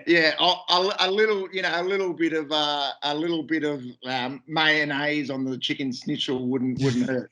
I'm not sure why you put mayonnaise on a chicken schnitzel, but you get the drift. A little bit of gravy, a little bit of cream. Yeah. I understand, and that's again, it depends on what side you prefer and the spectacle you want to see, and the individual morality in the player. But realistically, they write rules in the rule book. As long as it's governed within the rules of the game, then everything else is fair game. They exploit the little loopholes. No motor racing, they definitely do that. So everything. And if we get into my favourite topic, politics, you can put sports times 100 as to how much they'll bend the rules. Yeah. Well, speaking of which, Peps, we've got 2 games this weekend. Where are they being played? Suncorp Stadium, Sean. Suncorp Stadium. And look, it was very nice to see a regional tour of Queensland. Mackay getting 2 games last week. Rockhampton the week before. Something that the youngsters there, will remember forever. But how convenient! There's 2 preliminary finals and a grand final next weekend. And do you know where they're being played? In the heart of Queensland Rugby League in Suncorp Stadium, where we have confirmed cases of the COVID. Anastasia Palacrook, she's up to her nasty tricks again. Look, this isn't a rant, boys. This isn't a rant. I do think that there needs to be a nice big crowd for both of these games. I do think the timing is a little bit suspect, but that's for another podcast. It's called Pepsi's Rants Against Anastasia Palaszczuk. It's got 1 follower right now, and it's me. I think you're missing out. Big Dick Verlander's probably swimming around in all that Queensland money. That's what he cares about. He doesn't care where it is, as long as there's big money thrown around that he can help build this league. That's what he cares about. So, mate, and all that Queensland cash. Peter V'landys and Anastasia Palaszczuk, still a better love story than Twilight. I 100% agree with that. Okay, let's go back to footy, of course. Let's talk about some football. Friday night at Suncorp, as mentioned before, we do have South taking on Manly. Will Reynolds and Bennett go through to the grand final, or is it going to be the Turbo show? Of course, being Reynolds last season with South before he goes to Brisbane. Brad Parker is ruled out. He failed training session today, past his physical with his hand injury. What are you boys thinking in this one? Thoughts and prayers to Hank Scorpio there. Brad Parker missing out. Run a very successful. What was his company called in Simpsons? You might have to look that one up for me, Sean. Old Hank Scorpio. Like you mentioned, Adam Reynolds. This could possibly be his last game in the red and green. He's a Redfern boy, born and bred. Supported the Bunnies growing up. And we don't really know where Wayne Bennett is next year. Will he be coaching a fresh Queensland franchise? Will he be supporting the Queensland Maroons, or will he be building the earth in 7 days? Yes. Look, this one for me it's a coin flip. It's a real coin flip. You've got 2 teams that are very attacking, that can both put up some points. We saw Manly destroy the Roosters last week, and we saw them get destroyed by Melbourne the week before. There may be the NRL equivalent of, say, a Port Adelaide, a kind of flat track bully kind of team, in that they really punish these lesser sides and possibly struggle a little against these sides that are a bit better. I've gone Manly here. I think Latrell might be the deciding factor, or the lack of Latrell. But this is a coin flip for mine. So, Did you find the Hank Scorpio company? Yeah, Globex Corporation. So Globex, that's the one. yeah. So my thoughts probably echo yours there. I think this game potentially be high scoring. Yep. South can't defend. Manly can score points. And with the way Turbo's playing, the way Manly have been playing, I haven't seen too much Wayne Bennett mind tricks in the media so far this week. So I'm not sure if he's got anything over Hasler. I think Hasler's famously got a pretty good record against the top coaches in the NRL as well. So good old Des. I've gone Manly as well, purely on the twin turbo Eagles out there. They've just on a different planet at the moment. So for me, I think they're going to roll into the grand final and get smoked by Melbourne. So, but that's my thoughts. I don't know if it was during the podcast or before the podcast, boys. The Trebojevic, I don't know if it was during. The Trebojevic brothers are players that make you not hate Manly. It's very, very unusual feeling. Yep. Yeah, we've backed them. So, Marks, give us your tips and odds. Yeah, this is going to be interesting. I've also tipped Manly. Wow. I think they're slight underdogs, aren't they? They are. So I guess in terms of for us and our tipping, that's a curse there. As you mentioned, there are underdogs at $2.15 at the moment. Souths are at $1.74, so it is relatively close. The line is 1.5, and we've got total match points of 45. Yeah, I'll take the overs on that. That's a reasonably high total match points. You expect finals to be lower scoring, and we'll get to the next one after this, but both teams can score points. Don't mind the overs there. Yeah, I agree with that. So then on Saturday afternoon, actually, at Suncorp, we get Melbourne taking on Penrith. The last year's grand final, and Penrith had to do it the hard way to come through Melbourne here to make it to the grand final again. Penrith were a bit sore from last week, and they did, in my mind, not at the level of form they were when they were world beaters in the middle of the season, and they had Cleary and Luai with injuries. What are your thoughts in this one? I have picked Melbourne, and I actually want to make this point as well. What are the 4 teams we've been talking about for the last 3 months potentially as your potential grand final winners here? Yeah, these 4. We said, and perhaps unfairly, we said Parramatta were pretenders. They were valiant, obviously, last week and went out and beat Melbourne twice this year, which no one else has done. So maybe we got lucky there. We said the Roosters have been bashed up. It'd be incredible if they got to the last 4. But we've also said, from 2 months ago, start the finals now. Like these are the best 4 teams in the comp. And lo and behold, these are the best 4 teams in the comp. So for once, we've got something right here on the Esky. Normally, curveball, a team that comes from nowhere or someone that wants to come fucking multi. But we've got this one right. These are the best 4 teams in the NRL, and these are the best 4 teams still going at it. Yeah. So for me, we've got Melbourne and Penrith on one side. They, I think, are still ahead of the other 2, and I think we've been saying that for most of the year as well. My thoughts are whoever wins this game is probably going to win the grand final. I've picked Melbourne, and then potentially we'll pick Melbourne throughout, back them in to win this season. I think Melbourne's like $1.90 to win the whole comp with 4 teams remaining. They've had a record year, and I think that game against Manly 2 weeks ago, people were kind of like sleeping on Melbourne a little bit, like, Tommy Turbo, he's one of the best players ever. And the season that he's put together, you can't argue that. But you look at what Melbourne's achieved, 19 games in a row. That they haven't lost a game this year. Look at that team. Oh, unbelievable. So in terms of this game, Melbourne will be short favourites, and rightly so. I kind of hope as a neutral viewer that it is a little bit closer, and as well. And this is nothing against this current Melbourne side, because I quite like the likes of Jerome Hughes, Brandon Smith, Nico Hines, Ryan Pappenhausen as players, as young blokes. I quite like them. I'm just bloody sick of Melbourne. As a rugby league fan, I would love to see, not that I really, that invested in Penrith, but I would like to see them get to the big dance. But yeah, I think it's Melbourne's to lose, and I've picked Melbourne here.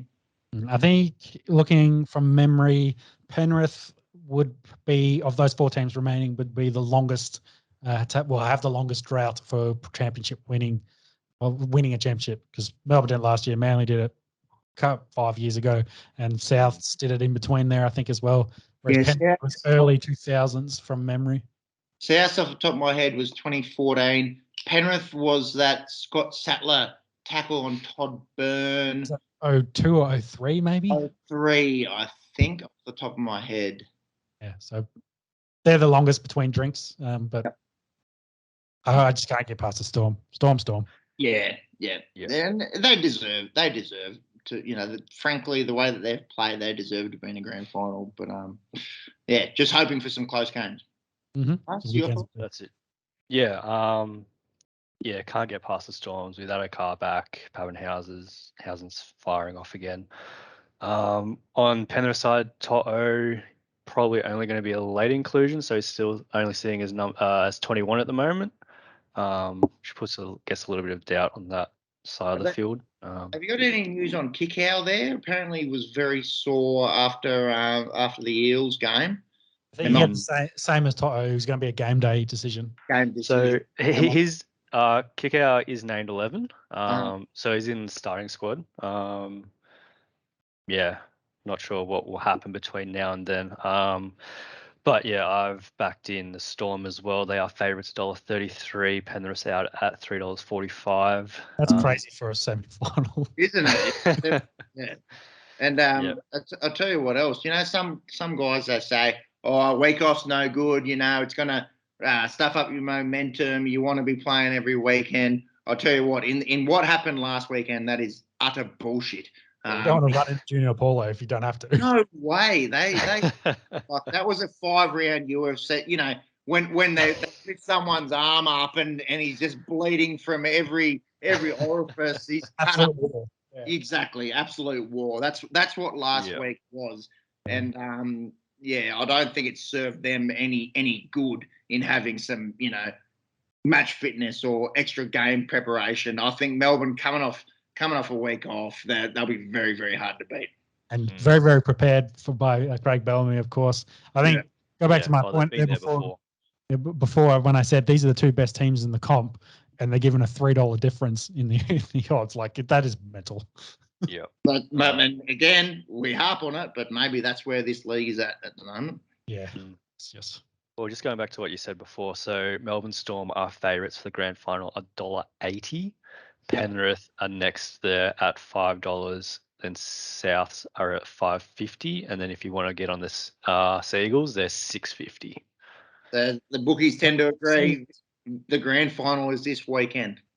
Yep, that's it. Yeah.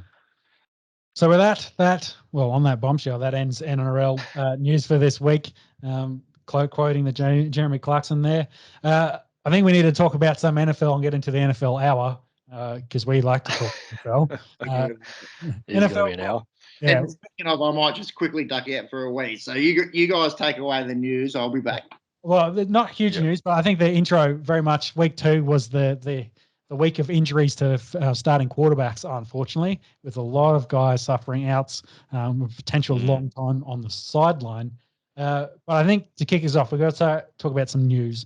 And the first kind of big point, which is annoying, taunting penalties in the NFL. We kind of said it leading into the season. It was like, hopefully this doesn't end up being stupid. It is ending up being stupid. Turning stupid. With a lot of really poor penalties. Like no one wanted these penalties. The owners wanted these to be penalized. Hopefully there's a swift reaction and a lowering of a focus on these as penalties. We go back to kind of what it was more yesteryear, where they're really like, if a dude's in your face going abusing you, that's a taunting penalty. It Yes, gets I think that's flexes in your offensive. direction. That's not a taunting penalty. That's just technically it's a taunt, but it's also that's just for mine. That's just football. I've done a flex. I got what you one up you on that play. Come at me on the next one. That's the way I think. That's not a 5-10 yard penalty. That's just stupid. Yeah. Thoughts, Monks? Yeah, no, exactly that. Like, I mean, it's a game of entertainment, like, and this just adds to the entertainment. Like, it's part of the competition. This reminds me of the NFL banning touchdown celebrations. Like, yeah, so stupid. That's no it. one wants it. No one wants this at all. And with Pat joining us, your thoughts on taunting penalties? I've very much said no one wanted this. Why are they doing it? Very over the top, isn't it? Some of the stuff that you see, and I've spoken about when we got news that this rule was coming in. You don't want stuff which is literal, that, you know, the definition of taunting, you know, where someone's, say, knocked out and a bloke standing up over him flexing. That you want to rub that out. Stuff where, you know, where there's contact and a guy's not even looking at him, and, you know, and he does a little bicep flex, or he points for a first down, or, you know, the Tyreek Hill, he throws up the deuces. That's competitive. You like to see it. You do worry about where this might be going. It can get a little ridiculous, and some of the college stuff over the weekend. You know, I think we were talking about it as well with the targeting. You know, a kicker getting done for targeting. Look, it goes back to what we were talking about before. These guys play in a tough sport, and you got to cop that on the chin and accept the consequences of it being a tough sport. Guys are going to be competitive. Guys are going to want to show that they're better than you at that sport. There's obviously a line, and I think that line is just keeps moving to a point where it's getting a bit ridiculous. Yeah, agree. 100% agree. So outside of that, though, the on-field product has been really good. Rams, Titans, Seahawks, and of course there was a big one with the Ravens taking on the Chiefs. Really close, entertaining, still high-scoring games, but entertaining games of football at the Bumhole League. That's how you put on an entertaining product and to get people interested. So with that, I think we need to go through the week ahead, starting, of course, with tomorrow's game, kicking us off with the Panthers taking on the Texans on Thursday Night Football. Panthers did upset the Saints. I don't think any of us picked the Saints. Picked the Panthers to beat the Saints. No, it was all three Saints. I'll check the tape. And I don't think too many people had the Saints losing this one.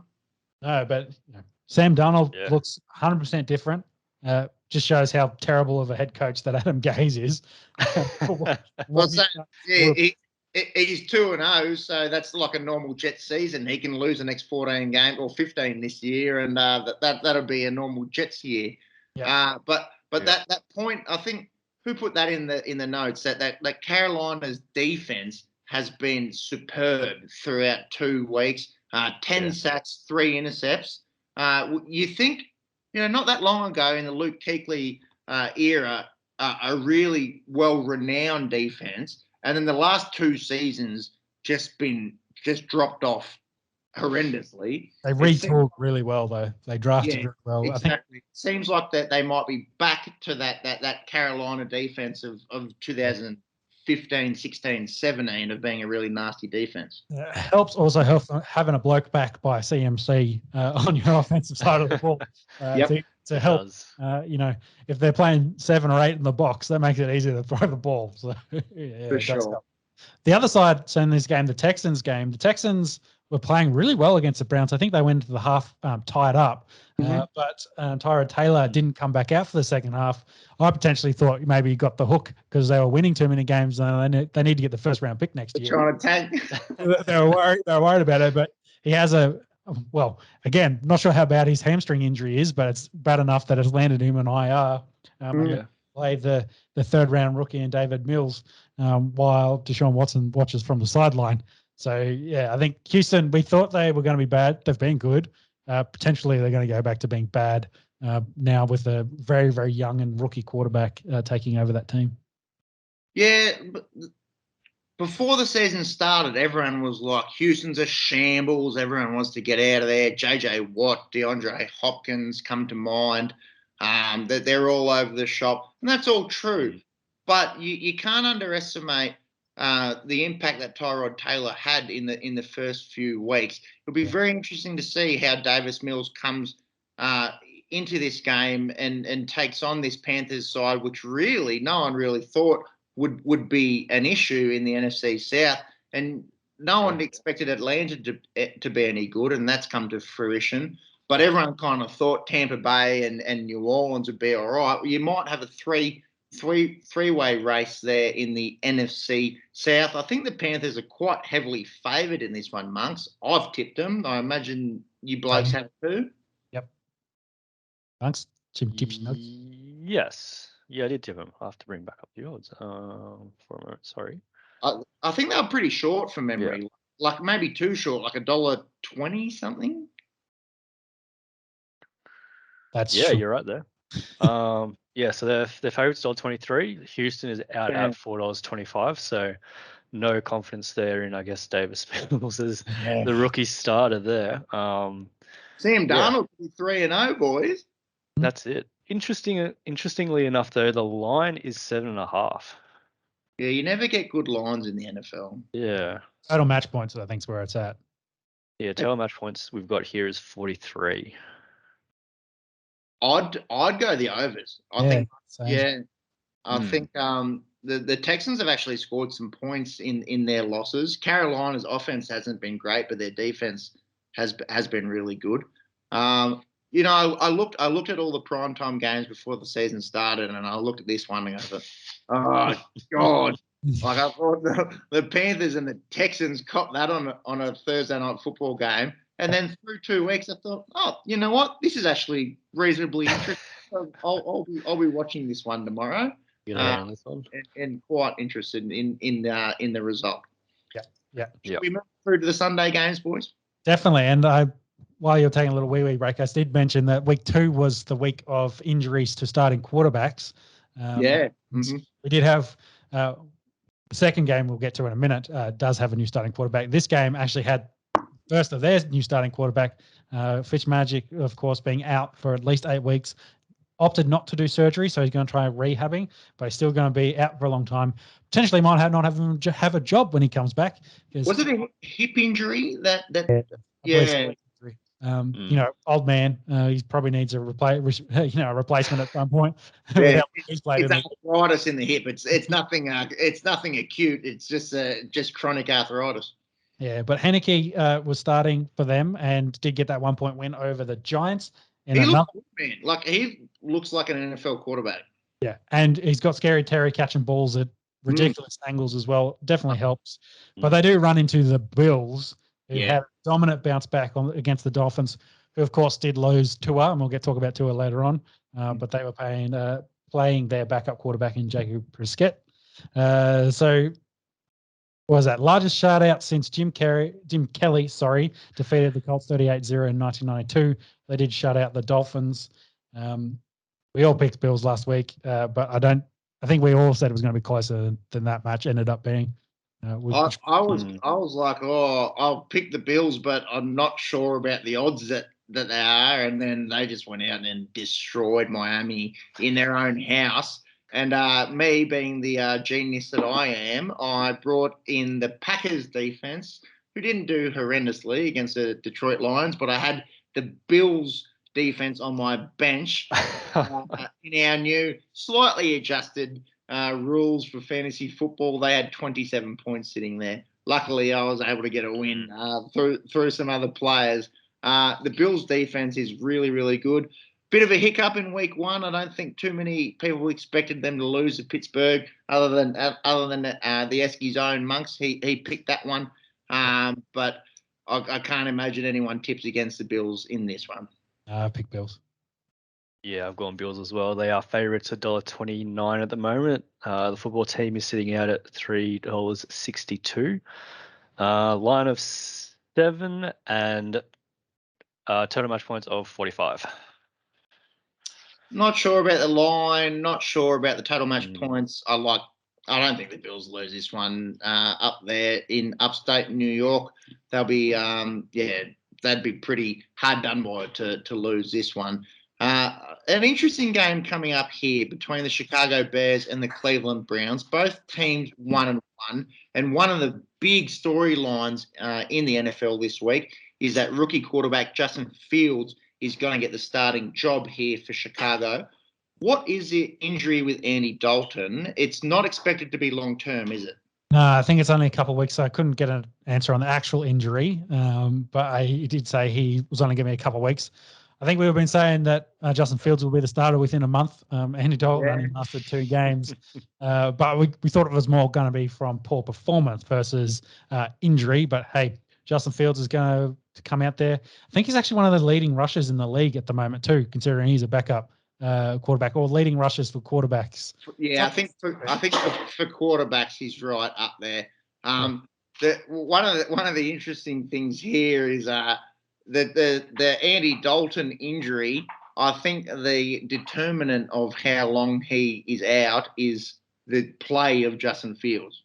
Yeah, potentially. If Fields comes out and kills it, they're going to be like, just take your time, Andy. Yeah, it might be a career-ending injury for Andy Dalton, or it might be we see you in week 5 kind of thing. Yeah. Fields has got everything. He's athletic. He's one of the fastest, strongest quarterbacks to come through in recent memory. I think the knock on him is does he have it between the ears? Does he have the accuracy? Can he be an elite NFL quarterback? But I love, personally, and I think I've said it before on the pod, following him on QB1 and seeing who he is as a person. I'm a big fan of Justin Fields. Can he go to a quite hostile environment and get a win here at the dog pound against Cleveland? They will be without OBJ and Jarvis Landry. It's actually the first ever injury to Jarvis Landry. He missed 1 game last year with a COVID protocol.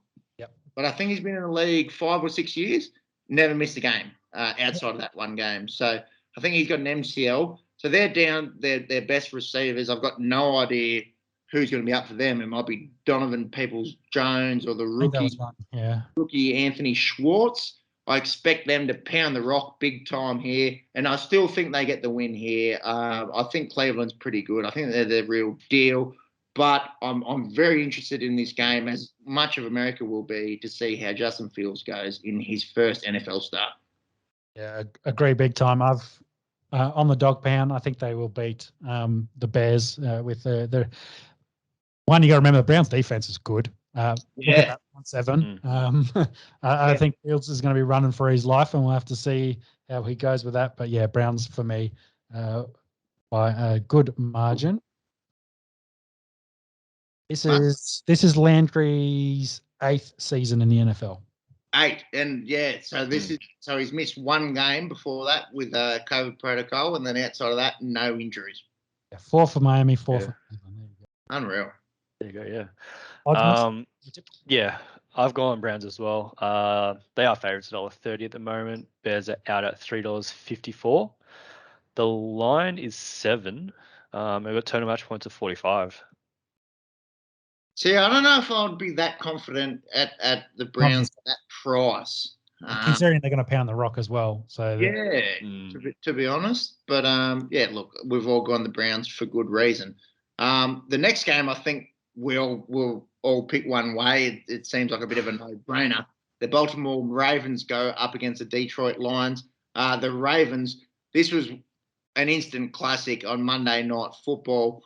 They came out 36-35 winners against the Kansas City Chiefs. A big knock on Lamar was the inability to beat Patrick Mahomes. I think this is the first time he was able to do that. The Chiefs, they are human. They played very, very well in this. A lot of people were upset at the Chiefs. They were quite short favourites going into this one, but credit where credit's due. Lamar and the Ravens were very good, especially in the second half in this. Did you boys cop a bit of this game? Yeah. I definitely did. And that, I think the 4th and 2 or 4th and 3, whatever it was, with a minute and 30 left on the clock, that kind of showed where the Ravens were at and what they knew what they had to do. Is like, doesn't matter how much time's left on the clock. You give Paddy Mahomes the ball, they're going to score. So we need to end the game here, essentially. So they did the big dick move, and they came out and they ran the ball. Lamar kept it to himself, converted. As you probably want as the 2019 MVP, you want to put the ball in his hands, and he got the job done. So yeah, you know what that was, Sean? This game. That was 22 years or whatever it is of giving Brady the ball back with 90 seconds to go. It's no sure thing. You can have a 3-point lead and give someone the ball back with a minute and a half. I love that move from Jim Harbaugh. Just attacking and them getting the first down and icing the game. Yep. Right. Yeah, the vision of him, he's on the sideline yelling out to Lamar, just going, Lamar, do you want to go for this? Do you Lamar, want to go for it? Yeah. And I think he just gets the nod and thumbs up and like, all right, we're doing this. Yeah. Like you say, the last 20 years of Tom Brady, Peyton Manning, Aaron Rodgers, Drew Brees, give those blokes a minute 30 left, even less, with the game on the line. You're asking to lose. So you need to ice it there. You need to get the win. So did you give odds in that, Monks? Tips and odds in this one? I think Ravens heavily favored. Not yet. Yeah, Ravens for mine. The Lions, they haven't been as bad as people were expecting. They had that week 1 surge against the 49ers where they really came back hard and started really good against the Packers. To be honest, after watching the first half, I was like, oh, my God. As a Packers fan, I was a little bit 0-2. A little bit worried, but thankfully for me as a Packers fan and as a fantasy owner, that they came through big for me. Aaron Jones with 4 touchdowns. Rodgers pretty impeccable. So good to see as a Packers fan. We'll get to them later. Anyway, odds for the Ravens. Sorry. Going back to the Lions and odds. Ravens. Imagine the Ravens short in this. Monks, have you got the odds there? Yep, they are short. So I've gone Ravens as well, just in case there was any doubt. They are favourites $1.23. The lines are out at $4.25 at the moment. We've got a line of, again, 7 and total match points of 49.5. That is high. That is quite high. If there's any line that I might be taking, it might be that one just there. Yeah. So then we move into the next match. We got the Cards taking on the Jaguars. Cards are 2-0 and the Jags are 0-2.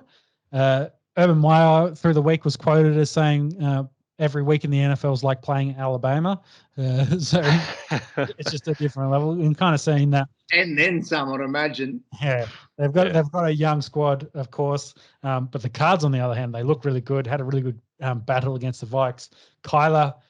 Is he a top 5 quarterback? I think he's definitely looking like a top 5 quarterback at the moment, the way he's playing, both on the ground and through the air. For mine, I think Cards by a lot in this one.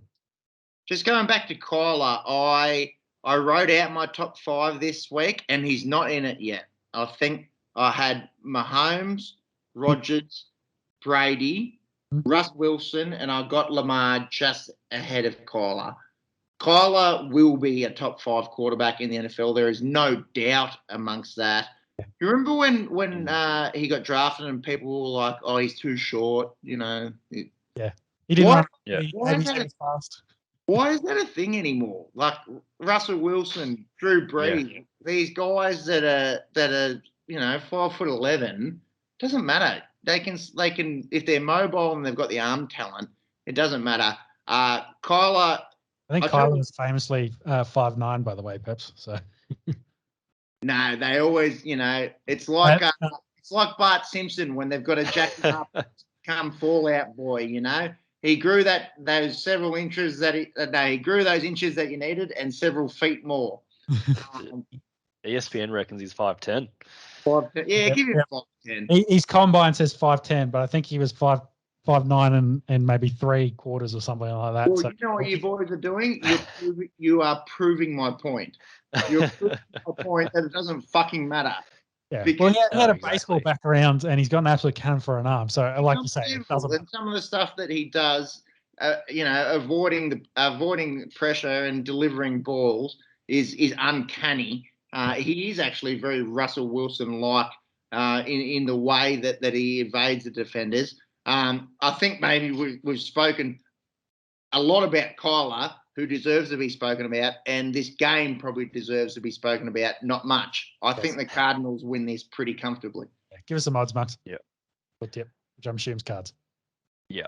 No, I've gone Jack. No, I've gone cards. Yeah, they're favourites $1.24. Jags are out at $4.10 at the moment, so still tanking for Lawrence. Let me guess the line's 7 points. Yep, you got that right. So, Total match points of 51.5. The line 7? Line 7, yeah, 7.5. So that's the only line you get in the NFL. do the maths on that one. That's a bet of the week. Cardinals -7. Anyways, we've got a half a game to get through, so we'll see what happens. That's it. Let's go to the Chargers and the Chiefs. Both are 1-1.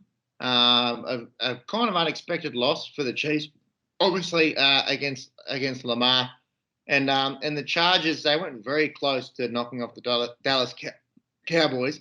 An important divisional game. The AFC West will be very strong this year.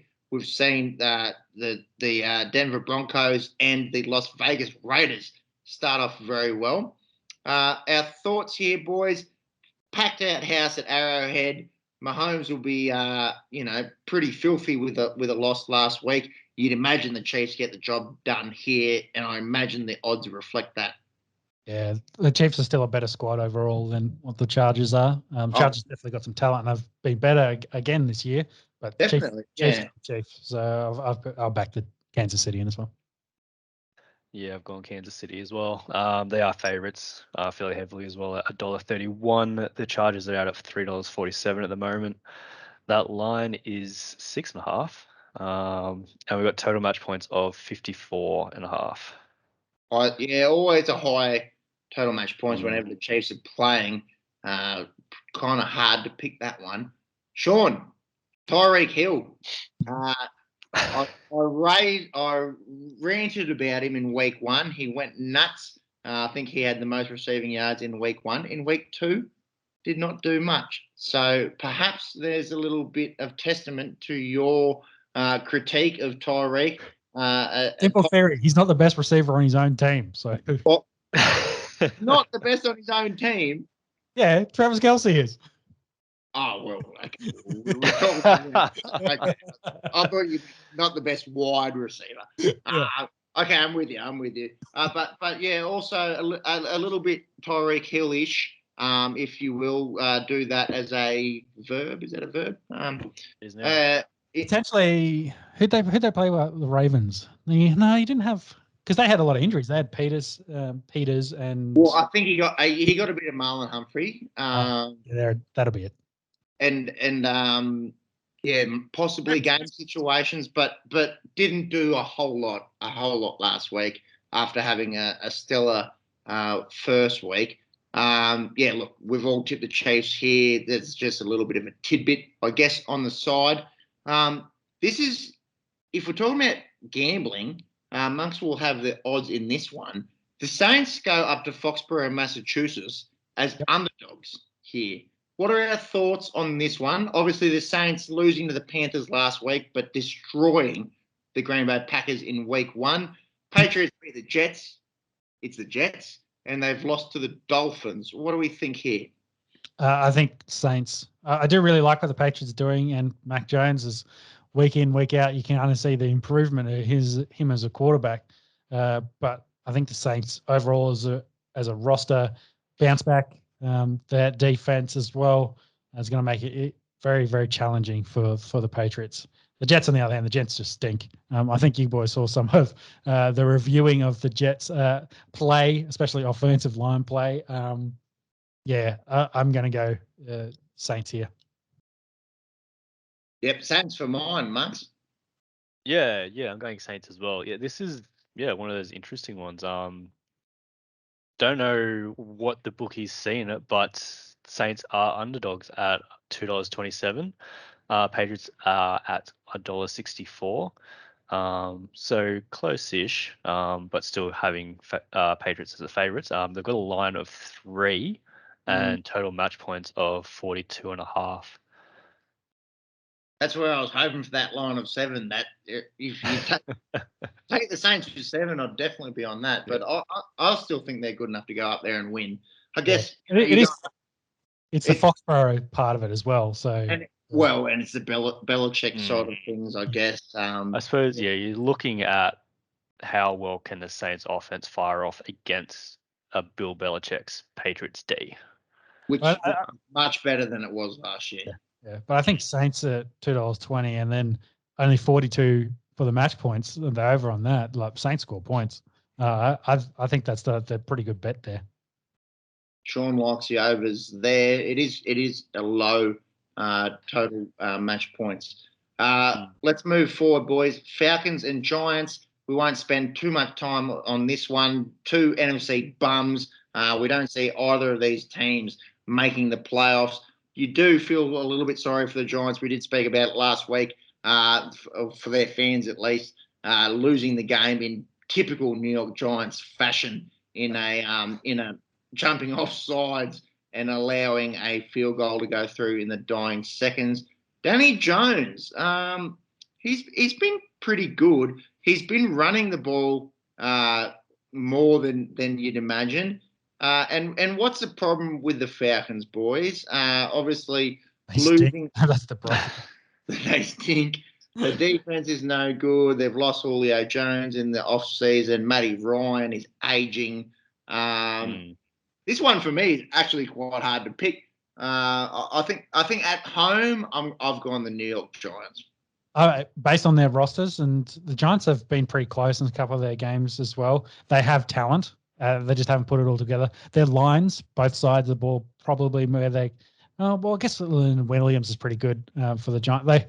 They have their offensive line's not great. Their defensive line, they've got 1 or 2 good pieces, but the rest of their defense outside of the secondary's got really nothing for them. But I think they've got more talent than the Falcons do, which I don't think the Falcons really have much talent at all on the defensive side of the ball, and got a couple of guys on offense. Man, their best running back's Cordell Patterson. So take that. Will pick the Giants in this one? No, their best running back is Mike Davis. Cordell Patterson had himself a game last week, getting himself 2 touchdowns, but he's a wide receiver that's become a running back and somehow is fantasy relevant. Yeah. After my point here, Pep. This is why the Falcons are losing. Yeah, okay, all right. But I do have you there. Mike Davis is still their best running back. Thoughts, Monks? I thought this might be a little bit of a speculator, but obviously we both think the Giants. Yeah. I don't know. So I guess to start with, Kyle Pitts does seem to be filling that hole that Julio Jones left a little bit. Pretty productive lead, I guess, target for Matty Ryan. But like Sean said, their defense doesn't seem all up to scratch. Don't really have too many names there to mention. I have gone the Giants as well. They are favorites at $1.63. Falcons are out at $2.28. We have a line of 3 and total match points of 47.5. Avoid this game as much as you possibly can. Yeah, big time. That's my thoughts on this one. It is, I suppose, with the Falcons, we're like up against Tampa Bay, pretty hard start, and Philly, so. And they reckon Philly's defense is pretty good. So perhaps this is a chance for the Falcons to try and get at a more susceptible defense. Mind you, that Giants secondary is quite good with the likes of Bradbury and Jabril Peppers. But yeah, look, you wouldn't expect either of these teams to go deep in the later in the year. So I don't think we should spend much more time talking about them. Agree. Moving on. I was like, are we looking at Mike Davis and comparing Mike Davis and Cordell Patterson? They have about the same amount of yards, but Patterson's got 3 touchdowns. 2 touchdowns to Mike Davis is 0 currently. So.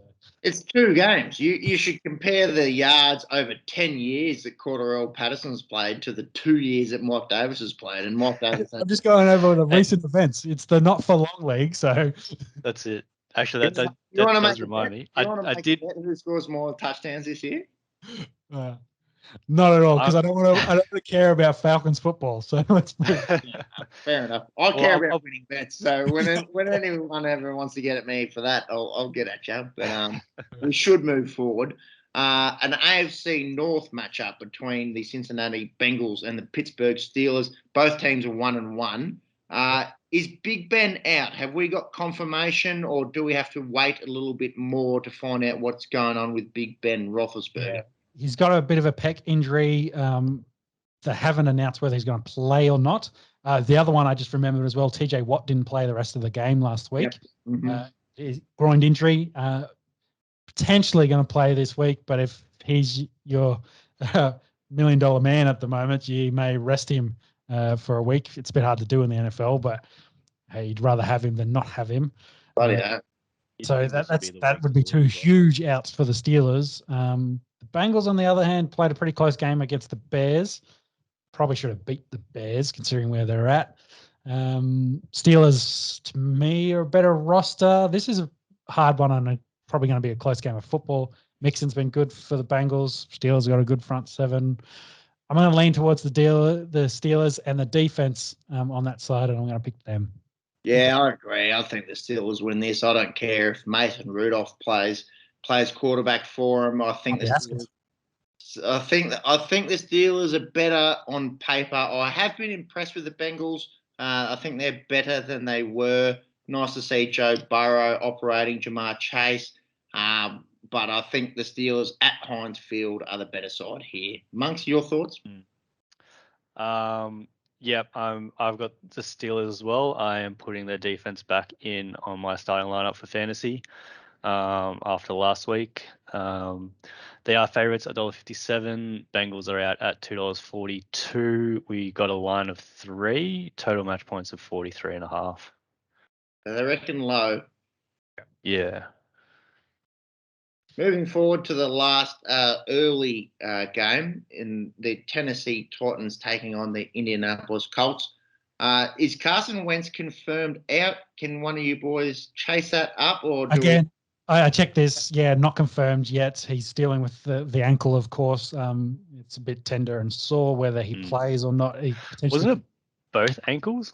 Yeah. He rolled both ankles in that one play. Yeah, he's got some bad ankles about him.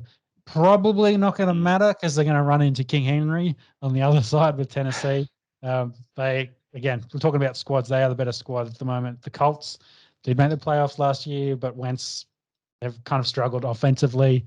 They've got a good defense. This might be a defensive battle, maybe a little bit here, but I've picked the Titans. I think they've got more talent on the offensive side of the ball, especially when you've got King Henry pounding the rock. They're going to be in games. The Titans win this game and they win this division. I think I spoke about it last week. The AFC South is a under the radar shit division, I think, this year. We saw what King Henry can do last week. You know how many times he touched the ball? 41. 41 touches. I think he had 35 rushes and 6 receptions, 40-odd fantasy points. There's a reason why they call him the King.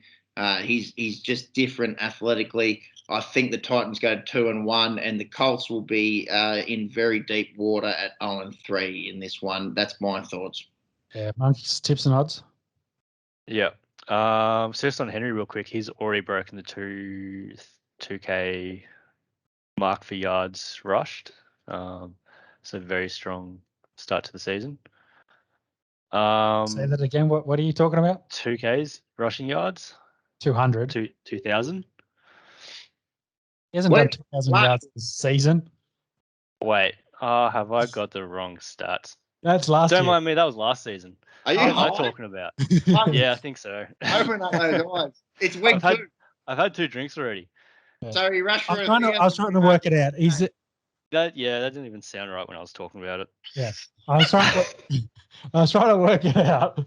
Yeah, he's had 240 yards so far. Numbers. You know what that is? That's Frank Kaminsky. But if I do a quick calculation, he's averaging 120 a game. Yeah. Times that by 17 games. If he plays the full year, he's looking at 2,040 already. And That's what Monkey meant. That's what Monkey meant. He's on pace. Track. He's on He's track. on track. For 2,000. Yeah. There we go. It's a simple miscommunication. That's all that was. Yeah. That's it. It was just a lag over the internet. Yeah, that's right. That's right. Yeah. He adds 70 odd yards with receptions as well. So, which is unusual for him, not normally known as a pass catcher coming out of the backfield. Boys, I think we all think Tennessee here. I'd be interested to know the odds. Well, let me put it this way. He's already 10 receptions off, equaling how many receptions he had last season. So there you go. He's got 19 last year. 19, yeah. Not renowned as a pass catcher. Never had over 20. Doesn't have to, yeah. Titans are favourites leading into this matchup. $1.39. The Colts are out at $3 at the moment. We have a line of 5.5 and total match points of 48. Yep. So we'll move into the late games then. We've got the Jets taking on the Broncos. I'll talk about this really, really quick. Jets, of course, Wilson threw 4 picks against the Patriots last week. The Broncos played what I would consider above average game against the Jags. I would have thought they'd do more and put them away a bit easier. Luckily for the Broncos, they've faced 3 teams that are probably picking in the top 10 next year to start the season. Should beat the Jets here before they get into the meaty part of their schedule with the Ravens in week 4. Yeah. Broncos here for mind. Yeah, I agree 100%. Broncos should win this 3-0. A great start to the season. I do worry about the Ravens next week and then having to play the Chiefs and Raiders twice after that. But look, that AFC West is pretty stacked. It'd be interesting to see what happens down the stretch. But I'd be very surprised if anything other than a Denver win comes out of Mile High on the weekend. Yep. Mr. Monkey, tips and odds? Yep. I've gone Denver as well. Where are the odds? Sorry. You got to watch out for this bloke. He's been smoking some fat ones, I reckon. I know, right? Yeah. Well, put in this. I think this was a stat. The Raiders and the Broncos are the only undefeated teams in the AFC left. So, which is pretty mental after 2 weeks. But yeah, just shows how close the league is. I think there was 4 teams on 2-0 in the NFC as well. So, but none of which you would think. Would have thought would be undefeated teams throughout the year, or potentially could be. Well, 3 of those teams from the NFC are in the West. Yeah, which is wild to think of. But the Broncos and the Raiders both 2-0. Yep. Max, Yep, what are the final odds there? Yeah, so Broncos are heavy favourites at $1.15 at the moment. The Jets are out at $5.50. We've got a line of 10.5 and total match points of 41.5. That moves us into Dolphins taking on the Raiders. The Dolphins also coming off a loss, losing Tua. On the flip side, Derek Carr was a bit banged up during the week as well, but from what I just checked before, all accounts he will play in this because the Raiders were potentially facing having their 3rd quarterback come out and play because Mariota did his hamstring, scoring more points than Aaron Rodgers in week 1. So it's interesting. I wanted to make a tidbit here, and there's a whole bunch of teams already we discussed with injured quarterbacks. Deshaun Watson is still floating around out there. The Dolphins were one of the teams potentially that would trade for him. Now that Tua is actually injured and going to be out for a little while, whether this kicks off this trade talk at all, because the league hasn't said anything about whether Watson can or can't play at the moment. Potentially he could play, so a team may get interested and think, hey, let's make this trade happen. Maybe not, but I just thought I'd bring it up here with I think 6 or 7 quarterbacks going down with injuries from last week. It definitely regenerates that conversation that there's a potential top 5 quarterback sitting on the sidelines you could have for the right price. I don't know the ins and outs of this. I'd be very surprised if this happens. You'd think with allegations against Deshaun, you'd want it to be cleared by a court of law. But again, who knows? In terms of this game, the Raiders have really surprised everyone going out there and beating the Ravens and the Steelers, like 2 very worthy opponents. And at home in Las Vegas here, you'd imagine against the Jacoby Brissett-led Miami Dolphins that they'd be heavily favoured, and that's why I have tipped them. Anyone gone different? Same here. Go on the Raiders. Yeah, I've gone the Raiders as well. The last time, just going back to that 2-0 for both the Raiders and Broncos, the last time Raiders went 3-0, which I assume we all suspecting will happen this week, was in 2002, and they made it all the way through to the Super Bowl that year. And who do they lose to that year? It's the only reason you brought this stat up. No, I actually saw this stat somewhere else. Didn't make the connection until I read the stat, but or didn't pick it up until I read the stat. But yeah, so Raiders are favourites leading into this matchup, $1.47. The Dolphins are out at $2.68. Line is 4.5, and total match points is 44.5. Yeah. Next game, Seahawks taking on the Vikings. The Hawks got Henried in overtime, loss to the Titans last week, as mentioned earlier, where the Vikings have gone down again with another close battle, struggling to get off, put a W in the win column. Do I think they're going to do it against the Seahawks? Probably not. I'm not so sure here, Sean. This is where I may go the upset. The Vikings have been a bee's dick away from being 2-0. That's all that it is in the NFL. We talk about the product. We talk about how close this league can be. I think at home, I'm not really sure if there's much science behind this, but I'm just gonna do it because you need to have a little bit of spice amongst the tips. I'm going the Vikes. I'm going the Vikes here, and both teams to be probably not what anyone expected at 1 and 2. Is the monkey? Yeah. I have gone the Seahawks. So they are favourites $1.77. Vikings are out at $2.06, so pretty close. The line reflects that at 2.5, and we've got total match points of 55. 55. Yeah. Well, very high scoring. Yeah, won't get near that. Then to finish off the late games on Sunday, we do have the Buccaneers taking on the Rams, and this could potentially be the game of the round. The Buccaneers, as mentioned before, with Brady and Gronk, they're coming off a game where they fucked the Falcons. The Rams had a close one against the Colts. I think they're a much better team with Stafford back there as their quarterback. What do we think about this game? Interesting note here, the Rams are fourth favourite to win the Super Bowl currently on Sportsbet, behind the Chiefs, Bucks, and Bills. That one really surprised me. Like, I thought the Rams are good. I didn't know if they were fourth best in the league good. Very hard to pick this one. I think I'm going to go the Bucks. I'm going to go the Bucks going 3-0.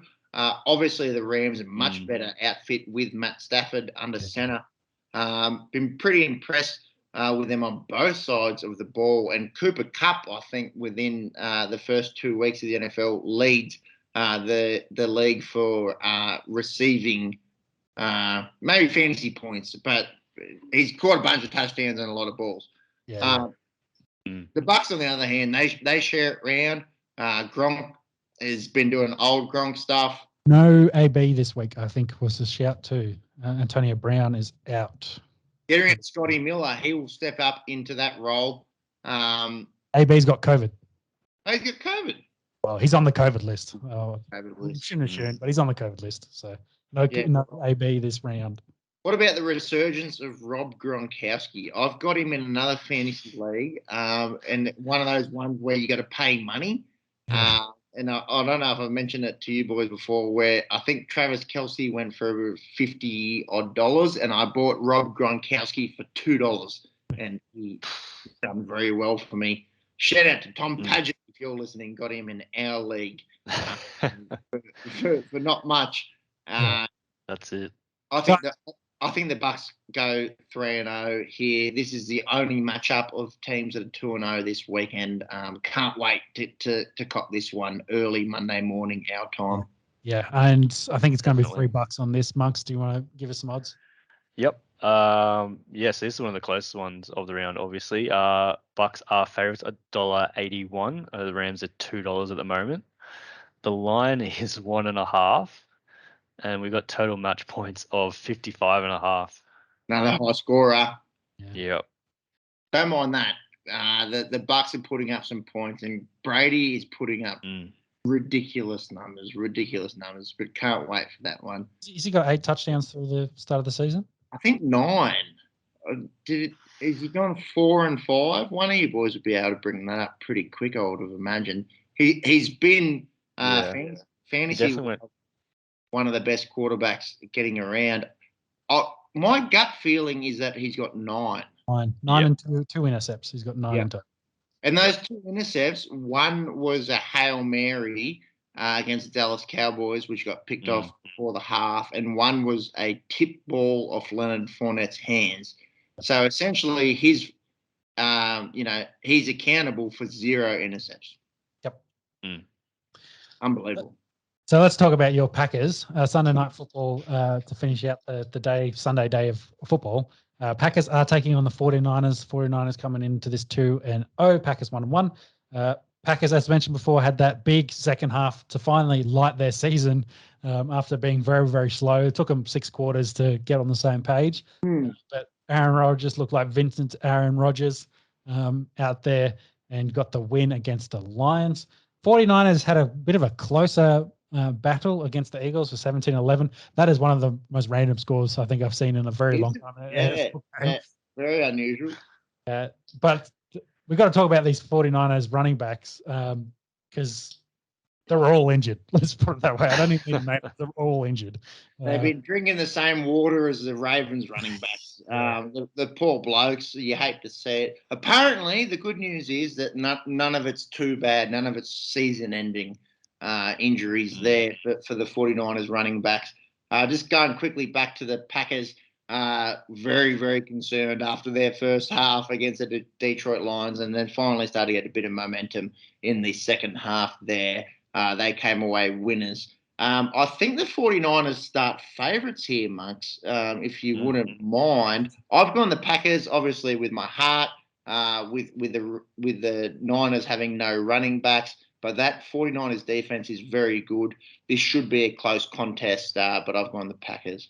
Yeah, I've also backed the Pack. I just think that offensively they've got more talent. I think defensively they probably struggled this year. You could probably say that. Yeah, they've been impressed with Eric Stokes. It's only taken him 6 quarters to take over Kevin King's job at long last. I think as Packers fans, you'd be very happy that has happened. But it's... Yeah, I think you just can't go past Aaron Rodgers. Betting against Aaron Rodgers is probably a bad idea generally. Yes. Yeah. And with that, I have also tipped the Packers. Great person. It is. And as you mentioned, San Fran are favourites sitting at $1.56 at the moment. Packers are out at $2.44. We have a line of 3 and total match points of 50.5. Not sure about the totals. 2 very proud franchises going at it. A few NFC championship games between these 2 teams. Very fitting for Sunday night football. Rolling through to the last game of the round in Monday night football. A separate divisional rivalry, I should say, between the Dallas Cowboys and the Philadelphia Eagles. Both are 1-1. The Eagles, they went down last week in that very unusual scoreline we just spoke about against the Niners.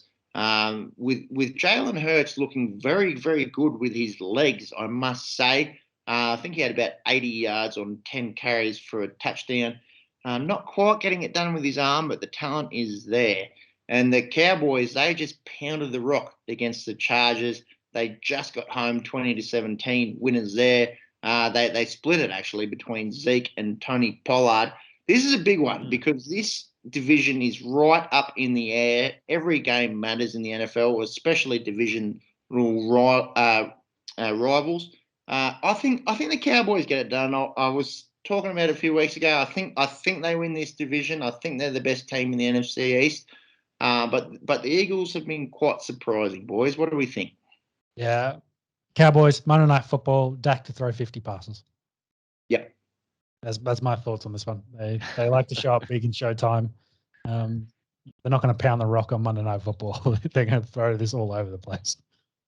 Yeah, I agree. I think it will be a quite different approach from last week against Los Angeles. And that Eagles defense, you can't sleep on them. They're not that bad. But in prime time, Jerry Jones will have them fired up.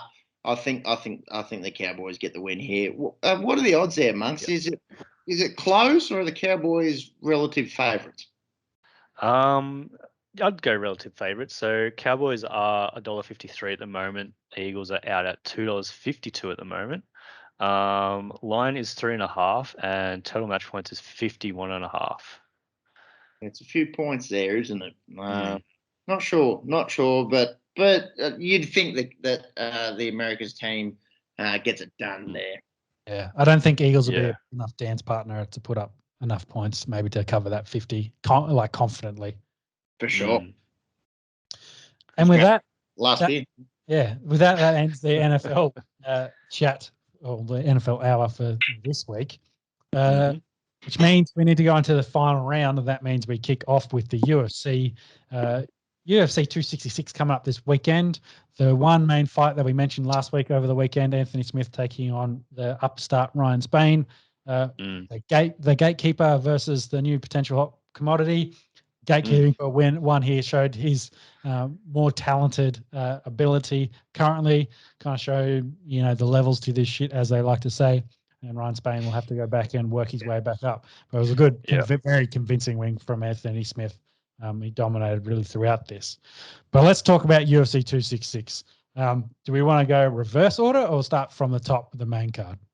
I don't mind going from the top. Sometimes I like going reverse order. You build up to the finale, but we've waited so long. I'm ready to climax as it is. I want to talk about it right now, boys. Let's talk about it. The old bulging discs. That's right, Tim Payne. At Tim Payne, if you're listening, the disc is bulging. The disc is bulging. We are talking, of course, about the main event, the featherweight matchup between our own Aussie Alexander Volkanovski going against Brian Ortega. They've been doing the whole UFC Ultimate Fighter show against each other, being each other, coach of respective teams. Boys, what do we reckon here?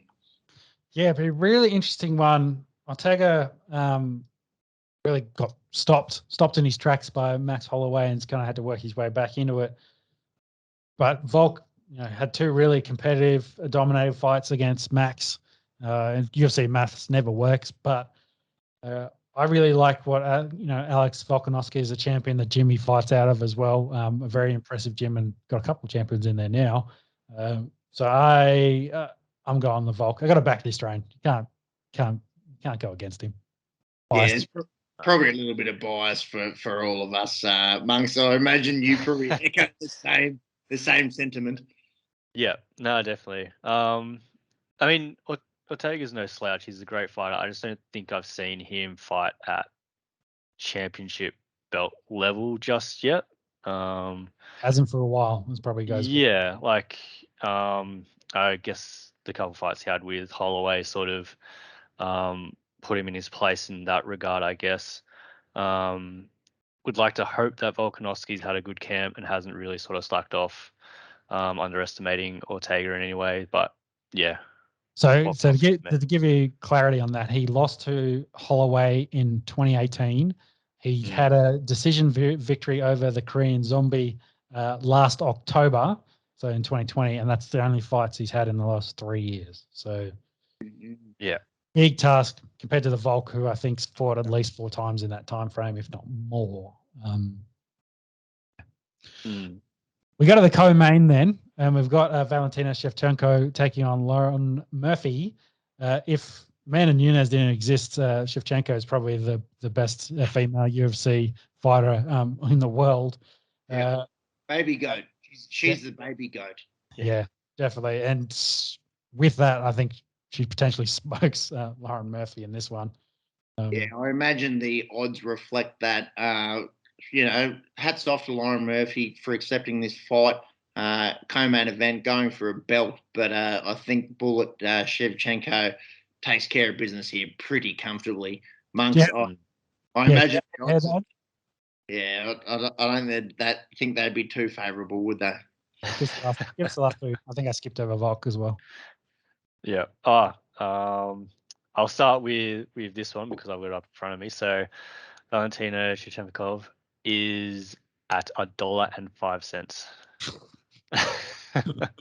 Next. Next. Yeah. She is round 1 TKO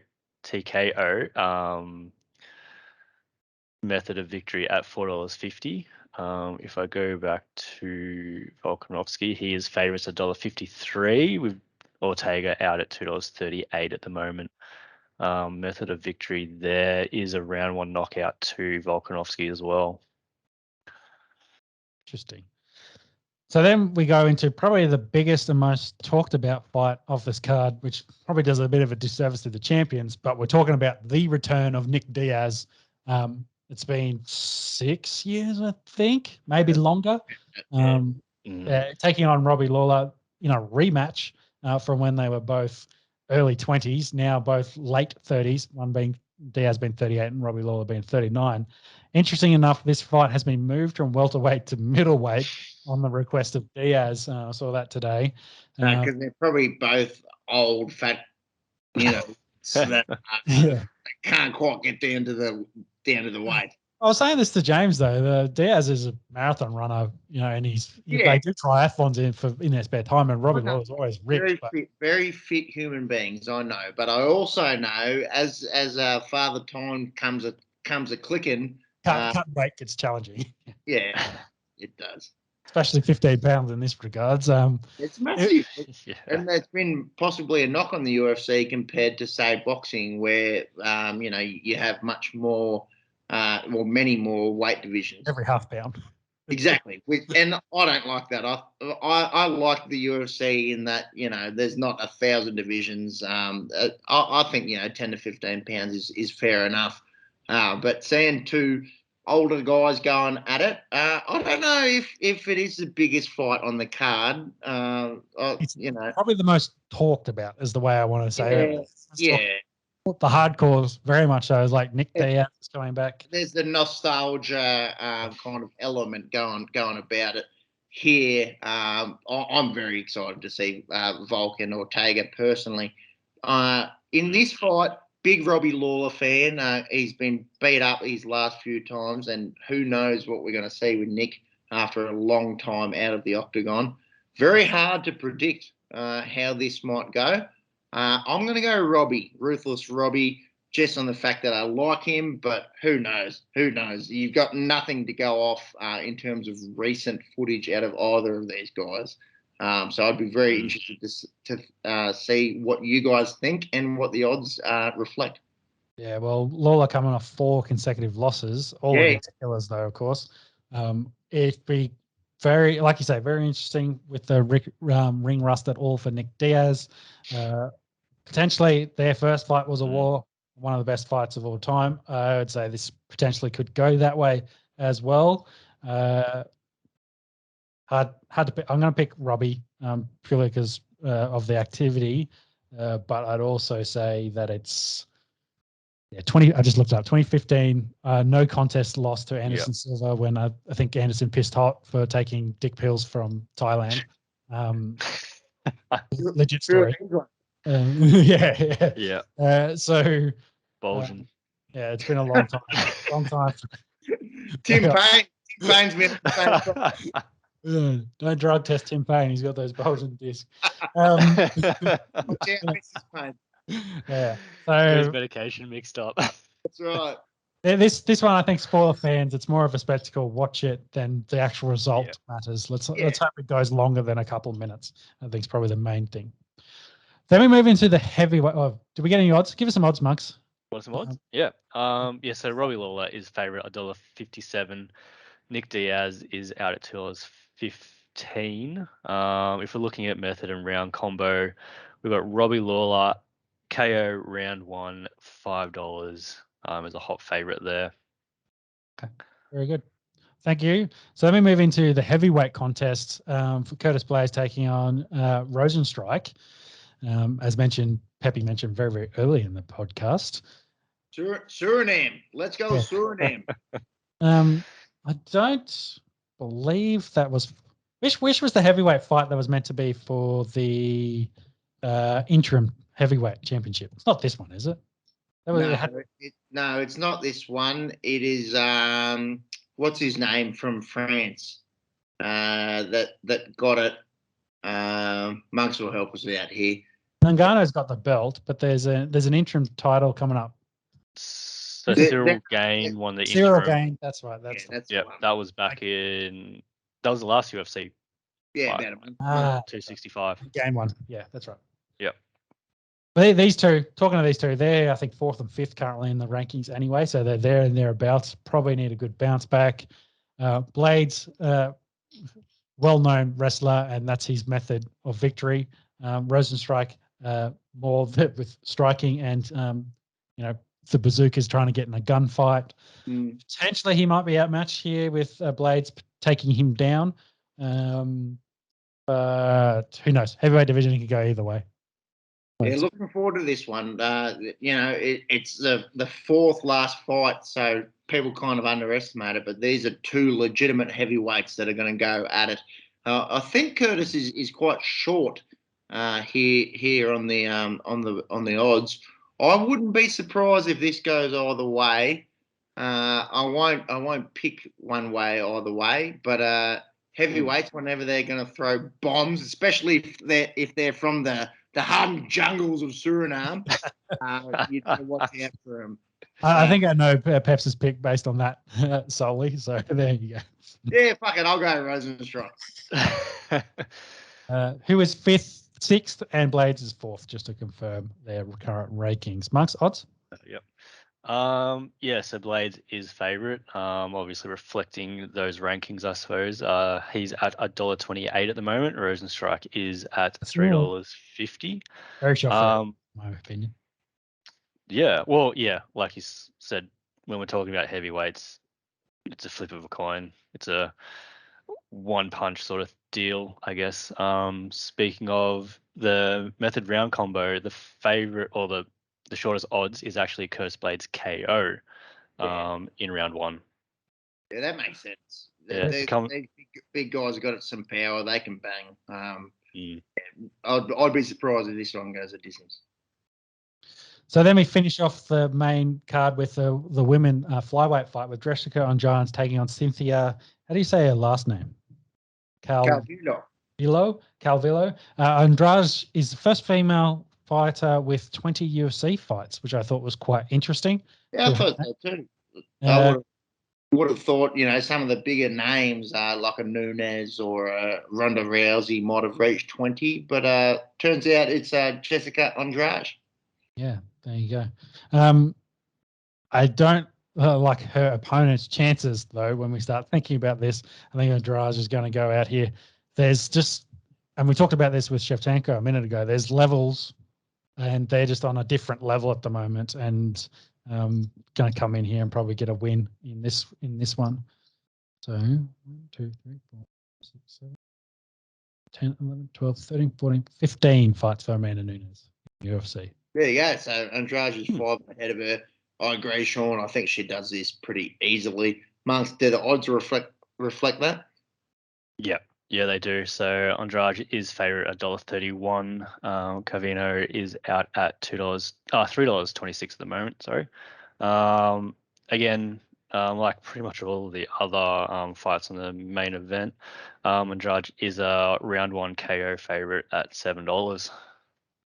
That's not value, I'd say, for Andrade. Yeah, you'd think so. What's especially though that being that short at $1.31 as well, I guess. Sure. What's the go with Dan Hooker? He's on the undercard. Yeah, the Kiwi/Australian, depending on how you want to claim him. He is fighting on the undercard. There's actually some good names on the undercard. This is a pretty big card in total.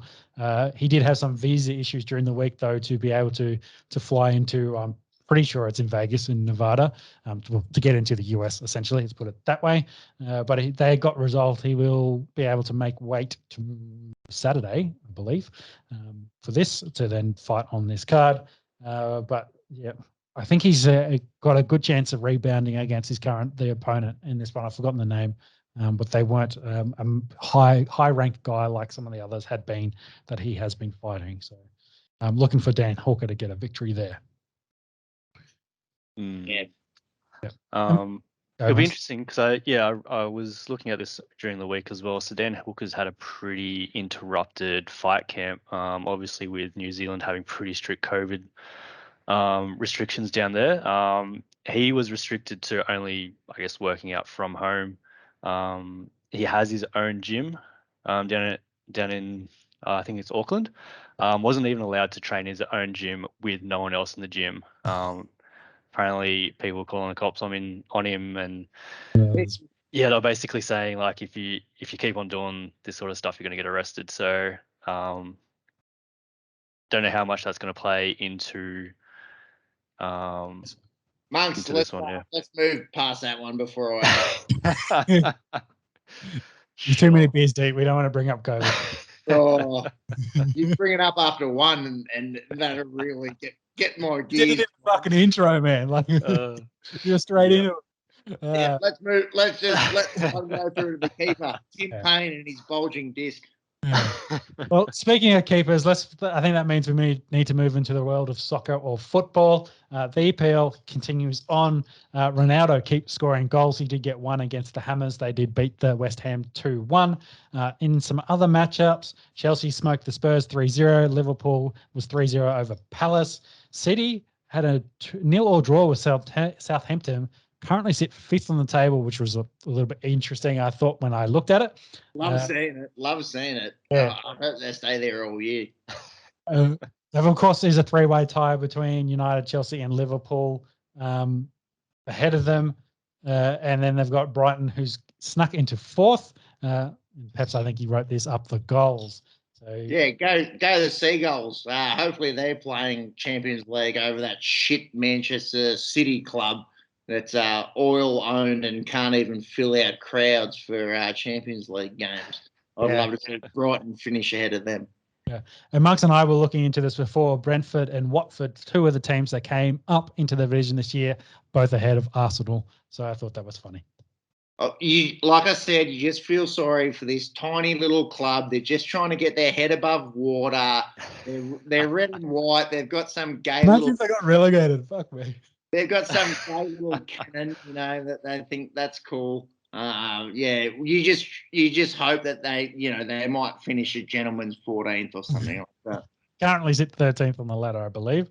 To finish up, F1 news, there's a race on this weekend. It's in Russia. Mazepin and Schumacher was probably the only news from the week. They've confirmed their positions at Haas for next season, so they will stay there.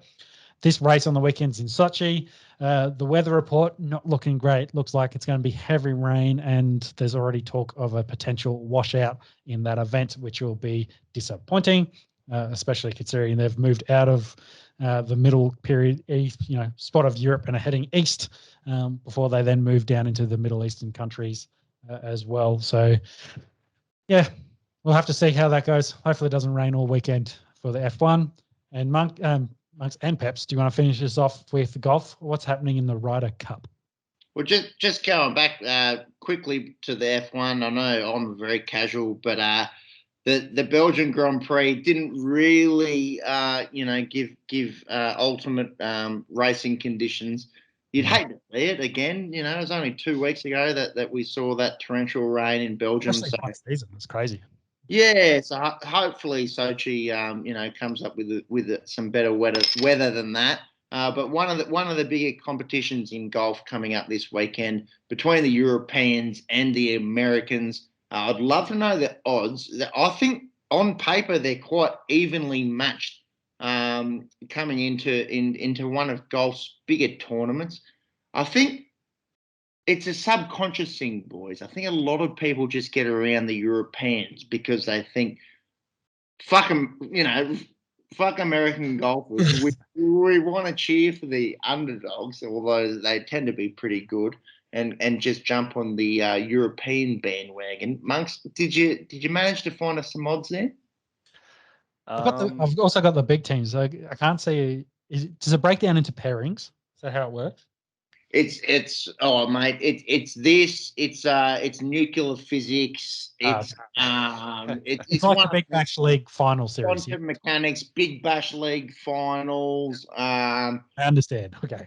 COVID politics regimes. It's right up there in under the category of things that no one understands. What are the odds then, Mr. Monkey? What have you got in front of you? Yeah, so speaking of understanding, I'm trying to figure this one out at the moment. Outright winner, we have got the US in front at $1.04. Europe is $3.25 at the moment. We've got a tie at $11. Outright bet with no draw is even shorter for the US at $1.35. They're going to have a draw. I think that maybe pertains to who retained it from last year. It seems like the Americans are short. Oh, that's it. I'm putting my eggs in one basket. Go Europe. Let's go. That's a bit of a shout. Because, having a look at some of the teams there and some of the names like Brooks and Bryson, of course, both in very big. This US team, like they're big. You got Spieth's in there, like. Love me. McElroy's on the other side, like.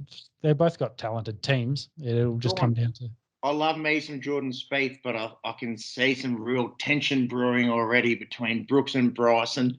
Maybe it was all media hammer, but I genuinely think those two blokes don't like each other very much. So we'll see what happens with Team USA. But one of the biggest competitions in golf. Can't wait to see it kick off. And that probably wraps us up for this week. Yes, it does, and that's everything on the podcast. So, thank you as always for listening. If you get this deep, I think we're over the 3-hour mark. Of course, we do love your feedback and your comments, especially if they're about Monkey's moustache. Thank you, boys, as always, for coming out for the session. Have a good week of sport. Grand final in the AFL on the weekend being the big one. We'll chat about all that and more next week on the podcast. Thanks again, and we'll chat soon. Yeah, loved it, boys. Always a pleasure. Never a chore. Especially when you get to smack 10 beers and talk some shit with two of us mates. Just don't smack your misses, otherwise you'll have to play in the NRL. So. Yeah, that's right. Can't wait today. Final IPL back underway and one of our favourite sports in the NFL in week 3. So. I'll talk to you boys next week. Enjoy lockdown. It's not that bad, I don't think. We still get to do this. So I'll see you when I see you. Yeah, definitely. That's it. Yeah. No, thanks for it. Another good one. Yeah. Bye. Catch ya. Bye.